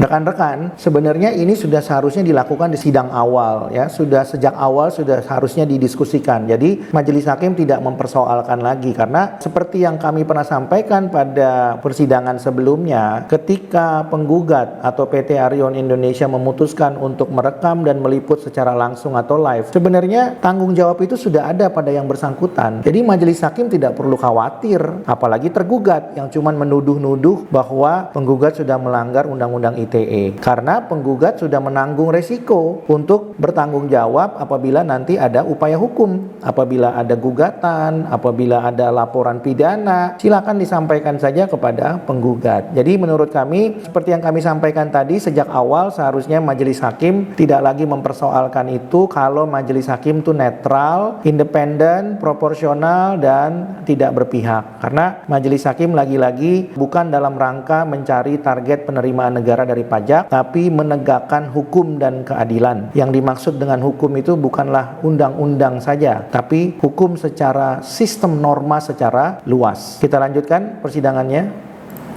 Baik, silakan. Untuk sengketanya masih sama atau berbeda Pak dengan sebelumnya? Ada perbedaan majelis untuk kronologi gugatannya, mohon izin kami sampaikan. Sebentar majelis, ini kan karena untuk bantahan ini kan hukum acaranya kan ini ya tidak sesuai dengan hukum acara. Nanti itu yang kami tanyakan, apa putusannya ini tetap sah atau gimana majelis? Ya putusannya sah-sah aja Pak. Sah saja ini ya. Ya siap, terima kasih majelis. Rekan-rekan, penggugat menanyakan bagaimana kalau sidang sudah dimulai, lalu kemudian bantahannya itu belum diberikan kesempatan kepada penggugat. Nah, ini merupakan bentuk pelanggaran hukum acara. Lalu pertanyaannya bagaimana putusannya nanti kalau dalam persidangan terjadi pelanggaran hukum acara? Ini pertanyaan yang baik sekali dari penggugat, ya, terutama dari wajib pajak. Kenapa? Karena memang hukum acara itu dibuat untuk membuktikan keabsahan daripada amar putusan. Itu sebabnya Profesor Yahya Harahap mengatakan bahwa salah dan benarnya sebuah putusan bukan ditentukan dari siapa yang kalah dan siapa yang menang, tapi ditentukan dari apakah hukum acara persidangan tersebut telah ditegakkan sesuai dengan ketentuan yang berlaku. Jadi pertanyaan penggugat ini sebenarnya pertanyaan seorang mahasiswa di Fakultas Hukum, dan itu sudah dijawab oleh Profesor Yahya Harahap. Untuk membuktikan keabsahan dari sebuah amar putusan, maka dapat ditentukan dari benar apa tidaknya hukum acara yang ditegakkan selama persidangan di pengadilan. Kita lanjutkan. Yang jelas gini, majelis kan melihat argumentasi para pihak seperti apa, jalannya persidangan, argumentasinya terkait ini kan yuridis semua ya, prosedur yang menurut penggugat itu tidak taati oleh tergugat ya, nanti sebutkan kemudian kalau prosedur ini tidak ditepati atau dilaksanakan, buktinya apa, kemudian aturannya di mana dan sebagainya, gitu ya. Ini kan masalah itu nanti dari pihak tergugat juga tinggal menjawab saja. Baik, Majelis. Ya, oke. Baik, disiapkan saja bantahannya, kemudian dari pihak tergugat juga sama ya, disiapkan ya, tergugat ya. Baik, Yang Mulia. Nanti sidangnya akan kita barengkan ya dengan sengketa yang lama ya di tanggal 15 Februari ya, supaya pembahasannya tidak lompat-lompat ya, karena walaupun ada perbedaan sedikit, namun secara keseluruhan kan hampir sama. Gitu ya, penggugat ya. Baik, mohon izin Majelis. Kami bersedia untuk perkara ini digabungkan dengan perkara lain. Rekan-rekan, tadi majelis mengatakan bahwa perkara ini adalah perkara mengenai yuridis. Ya, jadi perkara ini lebih banyak kepada persoalan masalah hukum acara pemeriksaan pajak yang diatur di dalam pasal 31 ayat 1 dan 2 Undang-Undang KUP, Jungto PMK 17 tahun 2013, Jungto PMK 184 tahun 2015, Jungto PMK 18 tahun 2021. Dan oleh karena itu, karena perkara ini lebih banyak ke masalah substansi yuridisnya, bukan ke substansi akuntansinya, maka sangatlah baik apabila perkara ini diperiksa dengan alat bukti berupa keterangan ahli, sehingga dengan demikian alat bukti yang nanti akan digunakan majelis hakim bukan saja alat bukti surat atau dokumen serta pengetahuan hakim ya, tapi alat bukti berupa surat atau dokumen dan keterangan ahli, karena kita mengetahui bahwa pengetahuan hakim adalah alat bukti yang hierarkinya paling rendah. Kenapa? Karena tidak semua hakim berpengetahuan. Oleh karena itu lebih baik apabila majelis hakim nantinya memutus dengan dua alat bukti berupa alat bukti surat atau dokumen dan juga keterangan ahli. Kita lanjutkan persidangannya. Namun kami nanti dalam persidangan ini meminta perpanjangan waktu 3 bulan ya Majelis, karena kami kan harus mengajukan bantahan, nanti kan baru sidang kedua. Kami juga akan menghadirkan ahli, mengajukan alat bukti serta membuat kesimpulan begitu Majelis. Makanya kami kalau digabungkan tidak masalah, tapi kami minta perpanjangan waktu selama 3 bulan gitu Majelis. Rekan-rekan, penggugat sudah mengantisipasi. Kenapa? Karena di dalam persidangan diduga dan patut diduga karena tergugat mengajukan keberatan tapi tidak ada alat buktinya, sehingga harus dicari lagi pada persidangan berikutnya, sehingga itu memakan waktu lebih lama dan bisa mengkonsumsi jangka waktu persidangan. Oleh karena itu, penggugat sudah sampaikan di muka persidangan bahwa penggugat akan berencana minta diperpanjang karena penggugat perlu menyampaikan alat bukti dan juga menunggu alat bukti dari tergugat, lalu menyampaikan juga bantahannya, serta penggugat hendak menghadirkan ahli guna didengar keterangannya, sehingga penggugat dari awal sudah mempunyai rencana sidang. Dan ini harus kami katakan cukup baik ya, dan jarang dilakukan oleh wajib pajak, karena biasanya wajib pajak itu bersidang nanti melihat sidangnya saja. Tapi kami lihat bahwa PT Arion ini sebagai penggugat telah merencanakan jadwal sidang secara terstruktur dan sistematis, sehingga dari sejak awal sudah mengajukan untuk menghadirkan ahli. Kita lanjutkan persidangannya. Baik, yang jelas gini, majelis kalau melihat memang masih dokumennya belum lengkap di dalam persidangan dan informasinya masih banyak yang belum disampaikan oleh para pihak, tentu majelis akan sesuai dengan Undang Pengadilan Pajak ya, akan memperpanjang jangka waktu pemeriksaannya. Begitu bukan? Oke. Oh, baik. Terima kasih. Pasti begitu, jangan khawatir ya. Kalau memang semua sudah lengkap, misalnya majelis kan selalu menanyakan sebelum mencukupkan. Ya, baik. Sudah lengkap semuanya, kalau sudah ya baik, baru kita cukupkan. Kalau memang belum ya kita akan perpanjang sampai dengan batas waktu sebagaimana diizinkan oleh Undang-Undang Pengadilan Pajak. Ya. Rekan-rekan, memang hukum acaranya demikian. Ketika para pihak belum selesai untuk menyampaikan alat bukti dan perlu ada yang dibuktikan lebih lanjut, maka biasanya persidangan perkara gugatan di pengadilan pajak yang tadinya 6 bulan sejak diajukan gugatan dapat diperpanjang 3 bulan, sehingga total jangka waktu sidang pemeriksaan gugatan di pengadilan pajak menjadi 9 bulan. Memang secara normatif demikian dan tidak perlu dimohonkan, tapi apa yang disampaikan oleh penggugat juga cukup baik karena sudah dimohonkan dari sejak awal, sehingga majelis hakim tahu bahwa penggugat akan menghadirkan ahli dan juga akan mengajukan daftar alat bukti serta kesimpulan. Kita lanjutkan persidangannya. Baik. Oke, baik.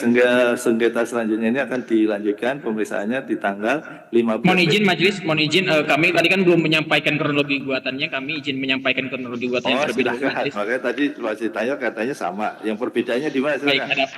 Baik.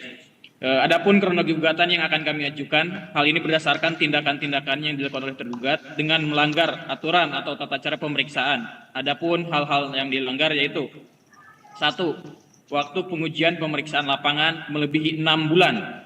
2. Pelanggaran pertama yang disampaikan oleh tergugat sehubungan dengan hukum acara pemeriksaan pajak, yaitu tergugat tidak berwenang untuk melakukan pengujian pemeriksaan pajak karena telah melewati jangka waktu 6 bulan sebagaimana diatur di dalam PMK 17 tahun 2013, Jungto PMK 184 tahun 2015 dan PMK 18 tahun 2021. Dan PMK tersebut merupakan amanat daripada Undang-Undang KUP. Sehingga yang jadi pertanyaan, kalau undang-undang itu dilanggar meskipun tidak ada sanksi, apakah diperbolehkan dan apakah kemudian pelanggaran itu tidak menyebabkan batalnya surat akuo atau SKP atau STP yang diajukan gugatan. Kembali lagi, kalau kita bicara sistem norma, meskipun pelanggaran itu adalah pelanggaran PMK Jungto Undang-Undang KUP dan tidak ada sanksinya, maka kita harus merujuk kepada sistem norma sebagaimana yang telah ditulis oleh Profesor Emi Warsih dari Undip, yang pada pokoknya mengatakan bahwa kalau bicara hukum, maka kita bicara sistem norma. Ketika sanksi tidak diatur dalam PMK dan Undang-Undang KUP, maka harus dilihat sistem norma yang lain, yaitu Undang-Undang Administrasi Pemerintahan. Meskipun berlaku asas lex specialis derogat legi generali, sepanjang Undang-Undang KUP dan PMK tidak mengatur sanksinya, namun ketentuan yang bersifat umum mengatur sanksinya, maka berlaku lagi asas general things supersede particular things, atau ketentuan umum tetap berlaku sepanjang ketentuan khusus tidak mengaturnya. Demikian rekan-rekan, kita akan lanjutkan persidangannya. Tergugat tidak menyampaikan kuesioner pemeriksaan kepada penggugat selama proses pemeriksaan. Yang kedua, rekan-rekan, penggugat mendalilkan bahwa tergugat tidak menyampaikan kuesioner pemeriksaan. Nah, yang jadi pertanyaan, apakah kemudian harus menyampaikan kuesioner pemeriksaan? Jawabannya harus, karena PMK yang mengatur tata cara pemeriksaan pajak mengatur demikian, yaitu tadi PMK 17, PMK 184, dan PMK 18. Dan PMK tersebut adalah amanat atau perintah Undang-Undang KUP. Jadi kalau sudah diperintahkan undang-undang, harus dilaksanakan. Pertanyaannya, kalau tidak ada sanksi bagaimana? Apakah tetap perlu dilaksanakan? Tentu harus tetap dilaksanakan. Lalu pertanyaannya, kalau dilanggar bagaimana? Kalau tidak ada sanksinya, apakah menyebabkan batal surat akuo? Tentu jawabannya iya, karena sanksi itu tetap diatur meskipun tidak diatur di Undang-Undang KUP maupun PMK, tapi diatur di Undang-Undang AP. Itu yang dimaksud dengan sistem norma. Dan kalau kita bicara sistem norma, maka itu hanya dipelajari di Fakultas Hukum. Jadi sangatlah sulit bagi majelis hakim dan juga tergugat termasuk penggugat untuk bisa memahami yang dimaksud dengan sistem norma kalau memang belum pernah mengenyam pendidikan di Fakultas Hukum. Kita lanjutkan. 3. Waktu ditentukannya pelaksanaan pertemuan sehubungan dengan pemeriksaan lapangan melewati batas waktu dari yang ditentukan. 4. Yang ketiga, tergugat mengatakan bahwa BAPK atau berita acara pemberian keterangan juga dilakukan setelah melewati jangka waktu. Jadi kalau kita bicara peraturan Dirjen Pajak, maka ada jangka waktu sejak SP2L dikirimkan dengan dilaksanakannya BAPK. Dan itu tidak boleh melebihi 5 hari kerja. Kalau itu sudah melebihi, maka ada pelanggaran hukum acara yang diatur di Per Dirjen atau Peraturan Direktur Jenderal Pajak. Nah, Per Dirjen ini merupakan turunan daripada daripada PMK tadi, PMK 17, 184 dan PMK 18. Dan PMK 17, PMK 184 dan PMK 18 adalah amanat daripada Undang-Undang KUP. Jadi melanggar Per Dirjen sama dengan melanggar PMK. Melanggar PMK sama dengan melanggar Undang-Undang KUP. Melanggar undang-undang, kata Undang-Undang Administrasi Pemerintahan, tidak dibenarkan oleh Undang-Undang Administrasi Pemerintahan, baik oleh lembaga yang diwakili oleh pejabat maupun oleh pejabat yang mewakili diri sendiri. Jadi melanggar hukum itu tidak pernah dibenarkan dan tidak pernah diajarkan di Fakultas Hukum menjadi benar ketika tidak ada sanksinya. Melanggar hukum adalah melanggar hukum. Masalah sanksinya tidak ada diatur itu karena kita tidak merujuk kepada sistem norma, sehingga pengetahuan kita menjadi sangat sempit. Tapi kalau kita merujuk kepada sistem norma, maka sanksi itu pasti ada. Dalam perkara Akwo, sanksi itu diatur bukan dalam Undang-Undang KUP, bukan juga dalam PMK, dan bukan juga dalam Per, tapi diatur dalam Undang-Undang Administrasi Pemerintahan. Kita lanjutkan. Tidak adanya pemberitahuan perpanjangan jangka waktu pengujian pemeriksaan lapangan. 5. Nah, yang keempat, tergugat mendalilkan bahwa tim pemeriksa atau tergugat tidak pernah menyampaikan perpanjangan pengujian pemeriksaan pajak, sehingga ketika jangka waktu 6 bulan lewat, maka tim pemeriksa sudah lagi tidak berwenang untuk melakukan pengujian karena kewenangannya demi hukum berakhir. Kalau kewenangannya demi hukum berakhir, maka tindakan daripada tergugat adalah tindakan sewenang-wenang karena merupakan tindakan yang dilakukan tanpa dasar kewenangan. Oleh karena itu, maka pengujian yang dilakukan setelah 6 bulan adalah pengujian yang sewenang-wenang karena dilakukan tanpa dasar kewenangan. Kita lanjutkan. 5. Selama proses pemeriksaan, tergugat mengarahkan penggugat untuk menggunakan jasa konsultan tertentu, dan setelah kami temui konsultan tersebut langsung meminta 2 miliar rupiah atas surat ketetapan pajak yang kami terima sebagai wajib pajak tanpa melihat surat ketetapan pajak yang kami terima. Rekan-rekan, ini menarik fakta yang kelima, karena tergugat mengatakan bahwa dalam pemeriksaan pajak, tim pemeriksa atau tergugat mau membantu atau mau membenarkan SPT penggugat dengan syarat penggugat menggunakan konsultan pajak yang ditunjuk oleh tergugat. Tentu ini merupakan indikasi adanya dugaan atau patut diduga kong kali kong antara tergugat dengan konsultan pajak yang ditunjuk tersebut, supaya kemudian apa yang diminta oleh tergugat dapat dilaksanakan oleh konsultan pajak yang ditunjuk tersebut dan dapat diberikan oleh penggugat kepada tergugat melalui konsultan pajak tersebut. Dan ini merupakan suatu keniscayaan di dalam praktek, di mana angka-angka ini merupakan suatu angka yang dikompromikan, dinegosiasikan, sehingga penggugat tadi mengatakan ada angka 2 miliar. Kalau kemudian penggugat pernah menyampaikan pada persidangan sebelumnya bahwa SKP ini nilainya 6 miliar termasuk STP, lalu kemudian konsultan pajak yang ditunjuk oleh tergugat itu minta 2 miliar, ini kan artinya kurang lebih sepertiganya ya, atau 33% daripada SKP atau STP yang diterbitkan oleh tergugat. Dan ini bukanlah persoalan dagang sapi ya, tapi ini persoalan kepastian hukum. Bagaimana kemudian hukum diperjualbelikan senilai 33% oleh tergugat demi untuk memuaskan keinginan daripada tergugat ya. Dan ini merupakan fakta yang menarik ya, karena sudah terungkap di persidangan bahwa untuk bisa dikabulkan sesuai dengan SPT penggugat, maka penggugat harus bayar 33% dari SKP atau STP yang diterbitkan, atau 2 miliar dari nilai SKP STP senilai 6 miliar. Dan ini tentu merupakan catatan yang harus ditindaklanjuti oleh majelis hakim, khususnya juga untuk Dirjen Pajak sebagai pihak yang berperkara. Kalau memang kedepannya dunia perpajakan atau iklim perpajakan di Indonesia akan menjadi lebih baik, karena jika tidak tentunya ini akan menjadi presiden buruk di masa-masa yang akan datang. Kita lanjutkan. 6. SPHP diterbitkan melebihi waktu yang ditentukan. 7.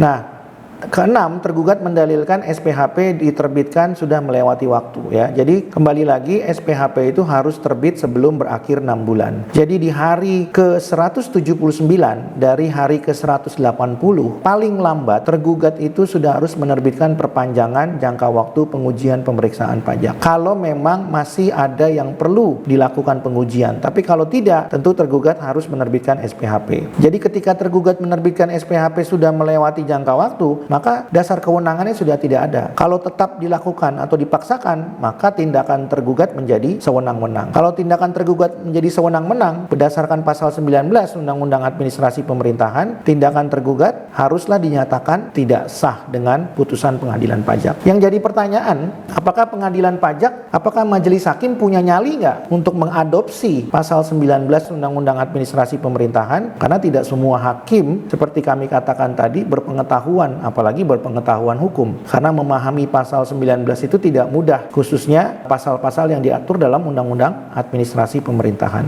Kita lanjutkan. Pembahasan akhir melewati waktu yang ditentukan. 8. Yang ketujuh, tergugat mendalilkan mengenai pembahasan akhir. Nah, tentu pembahasan akhir juga tidak boleh melewati jangka waktu. Apapun yang dilakukan setelah melewati jangka waktu 6 bulan dan tidak dilakukan perpanjangan, maka semua dianggap tindakan yang sewenang-wenang karena merupakan tindakan yang dilakukan tanpa dasar kewenangan. Kita lanjutkan. Tidak diberikannya KKP sebagai dasar pembahasan SPHP. Rekan-rekan, yang ke-8 ini merupakan fakta yang menarik dan bukan merupakan fakta pertama yang terjadi dalam banyak pemeriksaan pajak. Ya, berdasarkan pengalaman kami sering juga menemui fakta yang mirip, ya, kalau tidak sama, yaitu menurut tergugat KKP atau kertas kerja pemeriksaan tidak diberikan. Nah, kalau KKP tidak diberikan, yang menjadi pertanyaan lalu apa yang dilakukan tergugat selama lebih dari 6 bulan? Apakah tergugat ini hanya kemudian kongko-kongko saja selama 6 bulan? Karena kalau tergugat kongko-kongko, wajar tergugat tidak bisa memberikan KKP. Tapi kalau tergugat ini benar-benar bekerja melakukan pengujian pemeriksaan pajak, tentu bukti daripada tergugat benar melakukan pengujian pemeriksaan pajak, tentunya tergugat telah dengan mudah menerbitkan KKP dan dapat diperlihatkan kepada wajib pajak. Karena yang diperiksa adalah wajib pajak, yang dikoreksi adalah wajib pajak, sehingga tidak beralasan kalau kemudian tergugat tidak menerbitkan KKP, apalagi tidak memperlihatkan, apalagi memberikannya, meskipun telah diminta oleh penggugat. Sehingga dengan demikian kami menilai bahwa dengan tidak diberikannya KKP,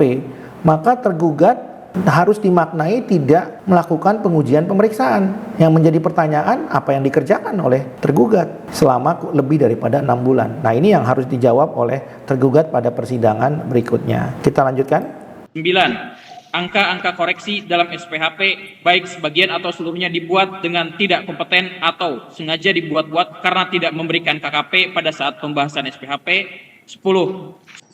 Rekan-rekan, ini fakta yang cukup fatal menurut kami ya. Kenapa? Karena di dalam SPHP semua koreksi harus didasarkan atas KKP. Koreksi tidak boleh dibuat berdasarkan asumsi, karena jelas penjelasan pasal 29 ayat 2 Undang-Undang KUP bahwa pemeriksaan harus dilakukan berdasarkan data yang valid, data yang kompeten. Oleh karena itu, data yang kompeten itu harus bisa diukur dan dinilai. Salah satu bukti pengukuran dan penilaian data yang kompeten atau valid itu adalah dengan diterbitkannya kertas kerja pemeriksa atau KKP. Ketika KKP tidak pernah diterbitkan dan bukti bahwa tidak pernah diterbitkan adalah tidak pernah diperlihatkan apalagi diberikan, maka yang dilakukan oleh tergugat terhadap penggugat adalah bukan pengujian pemeriksaan pajak, tapi itu adalah dugaan, ya rekan-rekan, dugaan daripada bentuk perampokan yang dilakukan tergugat kepada penggugat.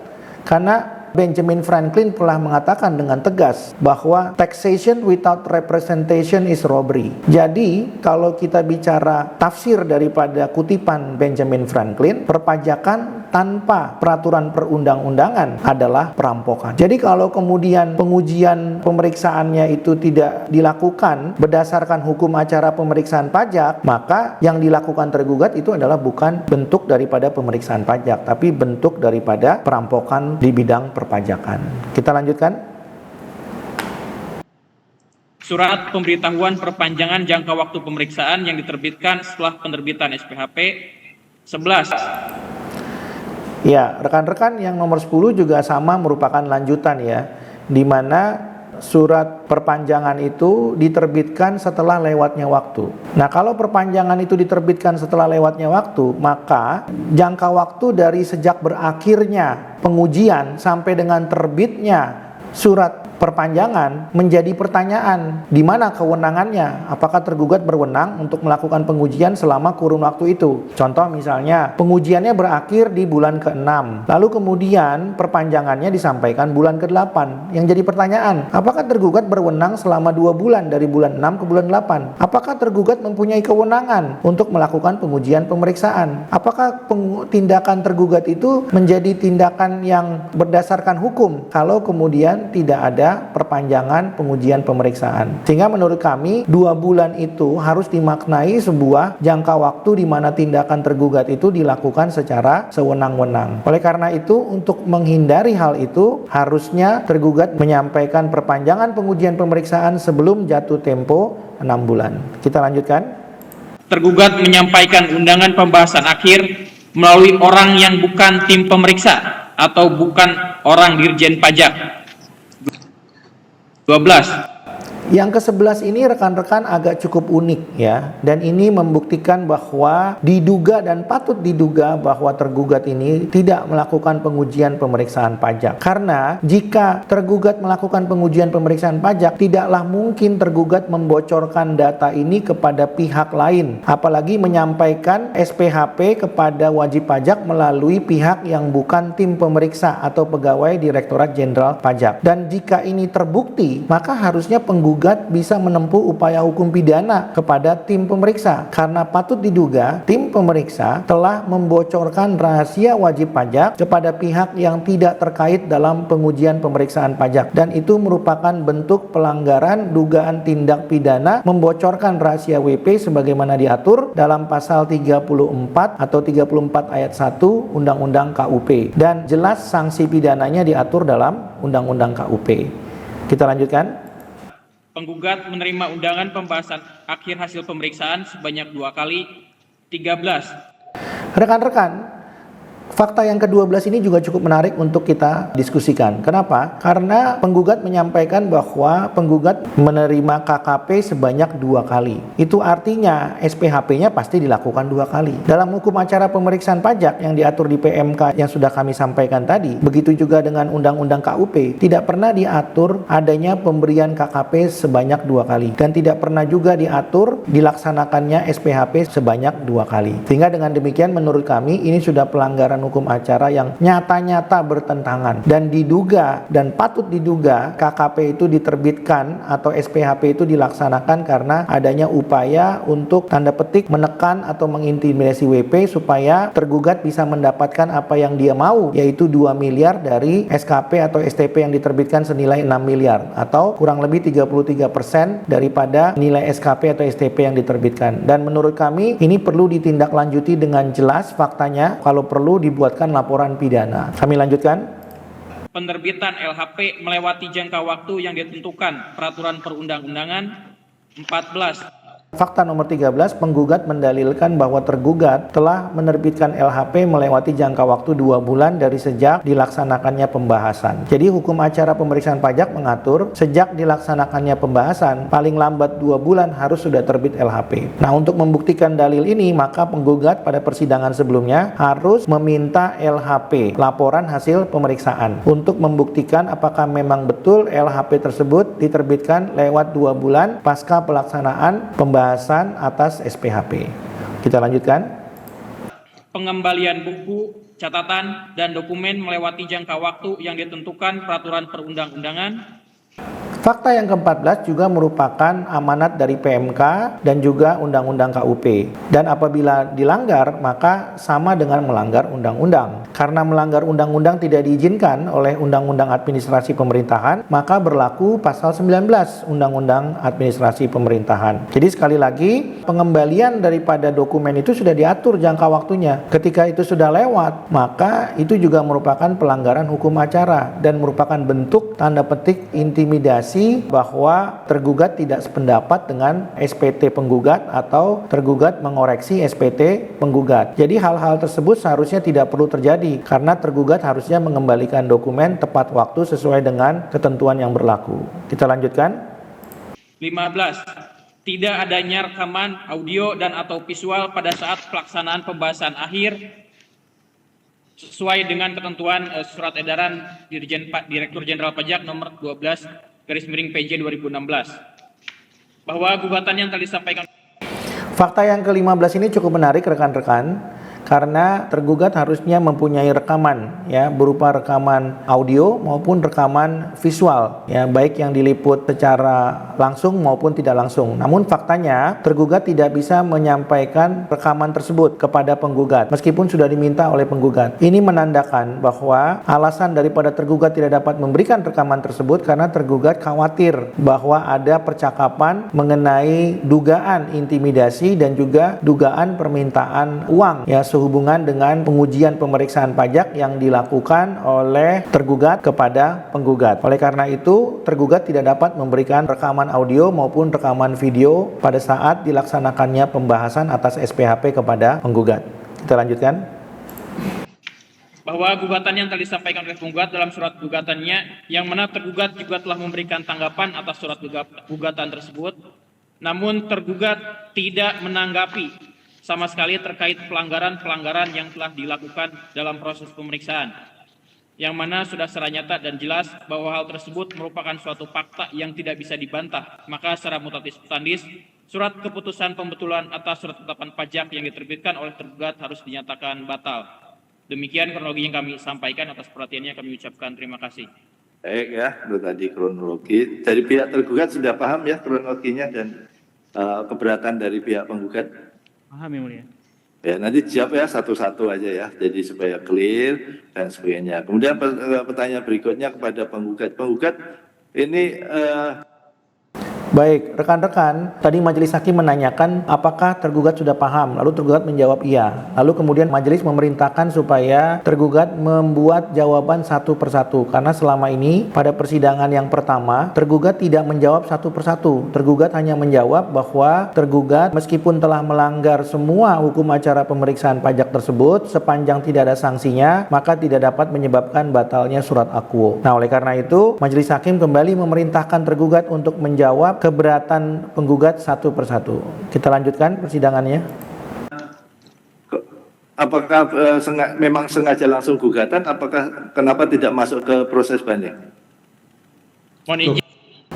Rekan-rekan, ini adalah pertanyaan yang sama dan kebanyakan ditanyakan oleh para AR dan pemeriksa pajak. Kenapa mengajukan gugatan? Kenapa tidak mengajukan keberatan dan banding? Kembali lagi rekan-rekan bahwa hukum acara peradilan pajak memberikan kesempatan seluas-luasnya bagi wajib pajak untuk menempuh upaya hukum gugatan. Tidak hanya menempuh upaya hukum keberatan atau banding. Jika demikian, maka pernyataan ketua majelis ini seolah-olah ingin mempersempit lingkup daripada hukum acara peradilan pajak yang telah diatur dalam Undang-Undang 14 tahun 2002. Sehingga menurut kami pernyataan tersebut merefleksikan kompetensi daripada majelis hakim yang kurang mumpuni di bidang hukum pajak. Kita lanjutkan.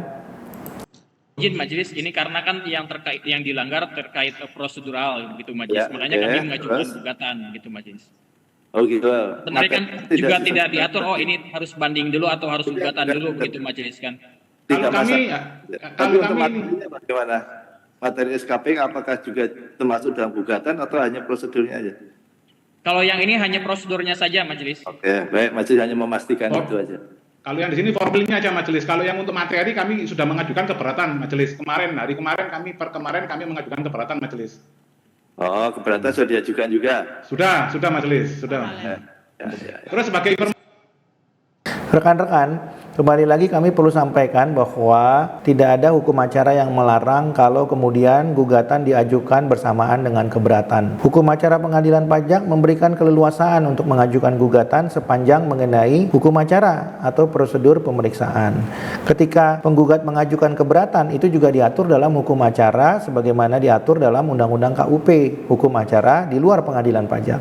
Jadi tidak ada yang salah ketika upaya hukum itu dilakukan secara simultan. Kita lanjutkan. informasi majelis mau menambahkan majelis sebelum upaya gugatan, kami sudah melakukan upaya mediasi melalui ombudsman majelis. Nah, itu dihadiri oleh tergugat yang intinya dalam rapat mediasi di ombudsman tanggal 4 Oktober tahun 2023 itu tergugat mengakui semua kesalahannya majelis. Mengakui semua kesalahannya, tetapi menurut tergugat itu tidak ada masalah karena sudah ada SE tahun 2018 yang mengatakan bahwa pelanggaran prosedur tata cara pemeriksaan sesuai dengan PMK 17 tahun 2013 sampai dengan 18 2021 itu boleh dilanggar. Mereka dasarnya pakai SE tahun 2018 majelis. Karena itu hanya sanksi internal. Seperti itu majelis.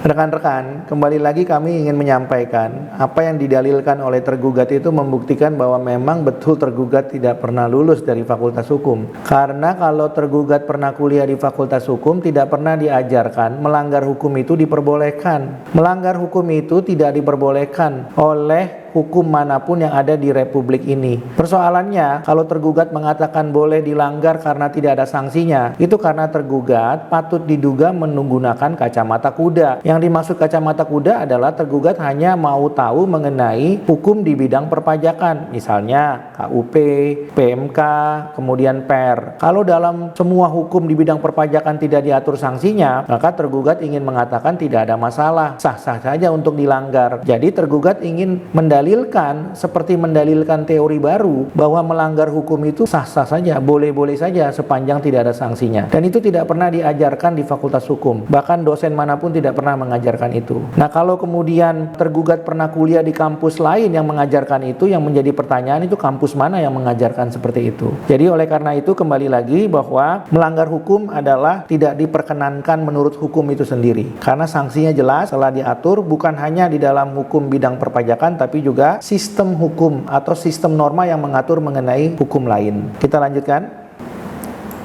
Oke. Baik, ya nanti saudara kan ini nanti kemungkinan kan jawaban dari tergugat kan hampir mirip ya seperti itu ya. Jadi disiapkan jawabannya juga ya. Nanti kita bahaslah di sidang berikutnya seperti apa ya. Oke, ini sebentar ini kan masuknya di Oktober 2002. Berarti keberatannya masuknya baru akhir tahun lalu ya Pak ya, betul ya? Keberatannya barusan majelis karena yang 4 SKP, yang 7 SKP itu kan masuknya akhir tahun lalu majelis Desember. Karena yang 4 ini kan ada pembetulan, SKP pembetulan baru kami ajukan kemarin majelis. Oke, baik ya nanti pihak tergugat ya sampaikan juga itu nanti bagaimana penanganan keberatannya di KPP juga ya, begitu ya tergugat ya. Rekan-rekan, menurut kami harusnya majelis hakim tidak perlu mengomentari mengenai keberatan ya, karena itu bukan domainnya. Keberatan itu adalah domain Direktur Jenderal Pajak, bukan domain Hakim Pengadilan Pajak. Harusnya menurut kami majelis hakim fokus saja kepada perkara yang disidangkan di Pengadilan Pajak. Seolah-olah majelis hakim ini ingin mengetahui perkara apa saja yang sedang diajukan oleh penggugat. Lalu kira-kira kalaupun ya, kalau kami menduga-duga putusannya begini nantinya. Oke, kalau gitu kita kalahkan saja WP-nya, toh juga nanti dia ada upaya hukum keberatan. Jadi seperti itu dugaannya ya. Karena apa? Karena majelis hakim tidak fokus kepada perkara gugatan, tapi lebih pengen tahu untuk mengetahui perkara lain termasuk keberatan di Kanwil. Jadi menurut kami apa yang ditanyakan oleh majelis hakim itu sebenarnya sudah melampaui kewenangannya sebagai hakim pengadilan pajak yang memeriksa perkara akuo. Karena kewenangan hakim pengadilan pajak hanya sebatas mengenai perkara yang diajukan kepada pengadilan pajak. Sementara keberatan itu bukan domainnya hakim pengadilan pajak, itu domainnya Direktur Jenderal Pajak. Jadi jangan sampai ada pemahaman daripada wajib pajak atau publik yang menyaksikan persidangan ini bahwa majelis hakim itu ingin seolah-olah mengkondisikan kalaupun WP dikalahkan, WP masih punya upaya hukum yang bisa ditempuh, yaitu keberatan atau banding. Tapi biarlah majelis hakim netral saja, independen dan proporsional untuk memeriksa perkara akuo, khususnya perkara gugatan ini. Kalau memang terpenuhi unsur-unsurnya, ya tentu majelis hakim harus mengabulkan dengan dasar hukum apa. Tapi kalau tidak terpenuhi unsur-unsurnya, tentu majelis hakim juga harus mempunyai alasan dan dasar hukum yang kuat. Kita lanjutkan. Untuk surat tugas, mohon izin majelis, surat tugasnya dari tergugat yang untuk hari ini, mohon panitera diupload di ini ya, nanti biar kami bisa lihat juga majelis. Terima kasih. Oke. Nanti diupload juga oleh tergugat ya, tenang aja. Ya. Nanti terus bisa ada yang kami sampaikan sebentar majelis. Ya. Untuk panitera ini terutama untuk Pak. Ya, gimana Pak penggugat? Sebentar majelis, untuk yang perlu kami sampaikan untuk panitera, ini kami sebenarnya bingung majelis. Karena untuk upload dokumen kami itu kan menggunakan e-text code. Nah, cuman di surat undangan untuk sidang itu kami harus uploadnya di Dropbox. Nah, itu gimana? Itu apa? Ini Pak juga masih menginformasikan ya kepada pihak penggugat. Ini kebetulan e-text code-nya kemarin sedang ada gangguan, Pak. Jadi beberapa file itu baru terdownload oleh panitera baru sebagian. Jadi untuk sengketa yang lama ya Pak ya. Oke. Minta tolong bisa diupload lagi Pak ya. Lewat Siap. Dropbox juga boleh. Rekan-rekan, kami perlu sampaikan kembali itu adalah konsekuensi menggunakan e-text code. Jadi e-text code ini sebagai aplikasi yang baru itu belum sempurna. Banyak sekali bug-bug yang menyebabkan sehingga upload informasi atau upload dokumen itu menjadi belum bisa diterima karena memang ada error secara teknis ya. Dan itu memang konsekuensi kalau memang menggunakan aplikasi yang baru ya. Dan itu yang harus dipahami oleh penggugat dan oleh karenanya penggugat diharapkan sabar untuk mengikuti atau memenuhi kembali permintaan daripada panitra. Itu sementara rekan-rekan yang dapat kami sampaikan. Jika ada rekan-rekan yang sedang mengalami perkara yang kurang lebih sama atau mirip dengan PT Arion Indonesia atau mungkin yang berbeda sama sekali, dengan senang hati kami akan memberikan pendapat hukum atau legal opinion sehubungan dengan perkara yang sedang rekan-rekan tangani. Demikian yang dapat kami sampaikan sementara. Terima kasih.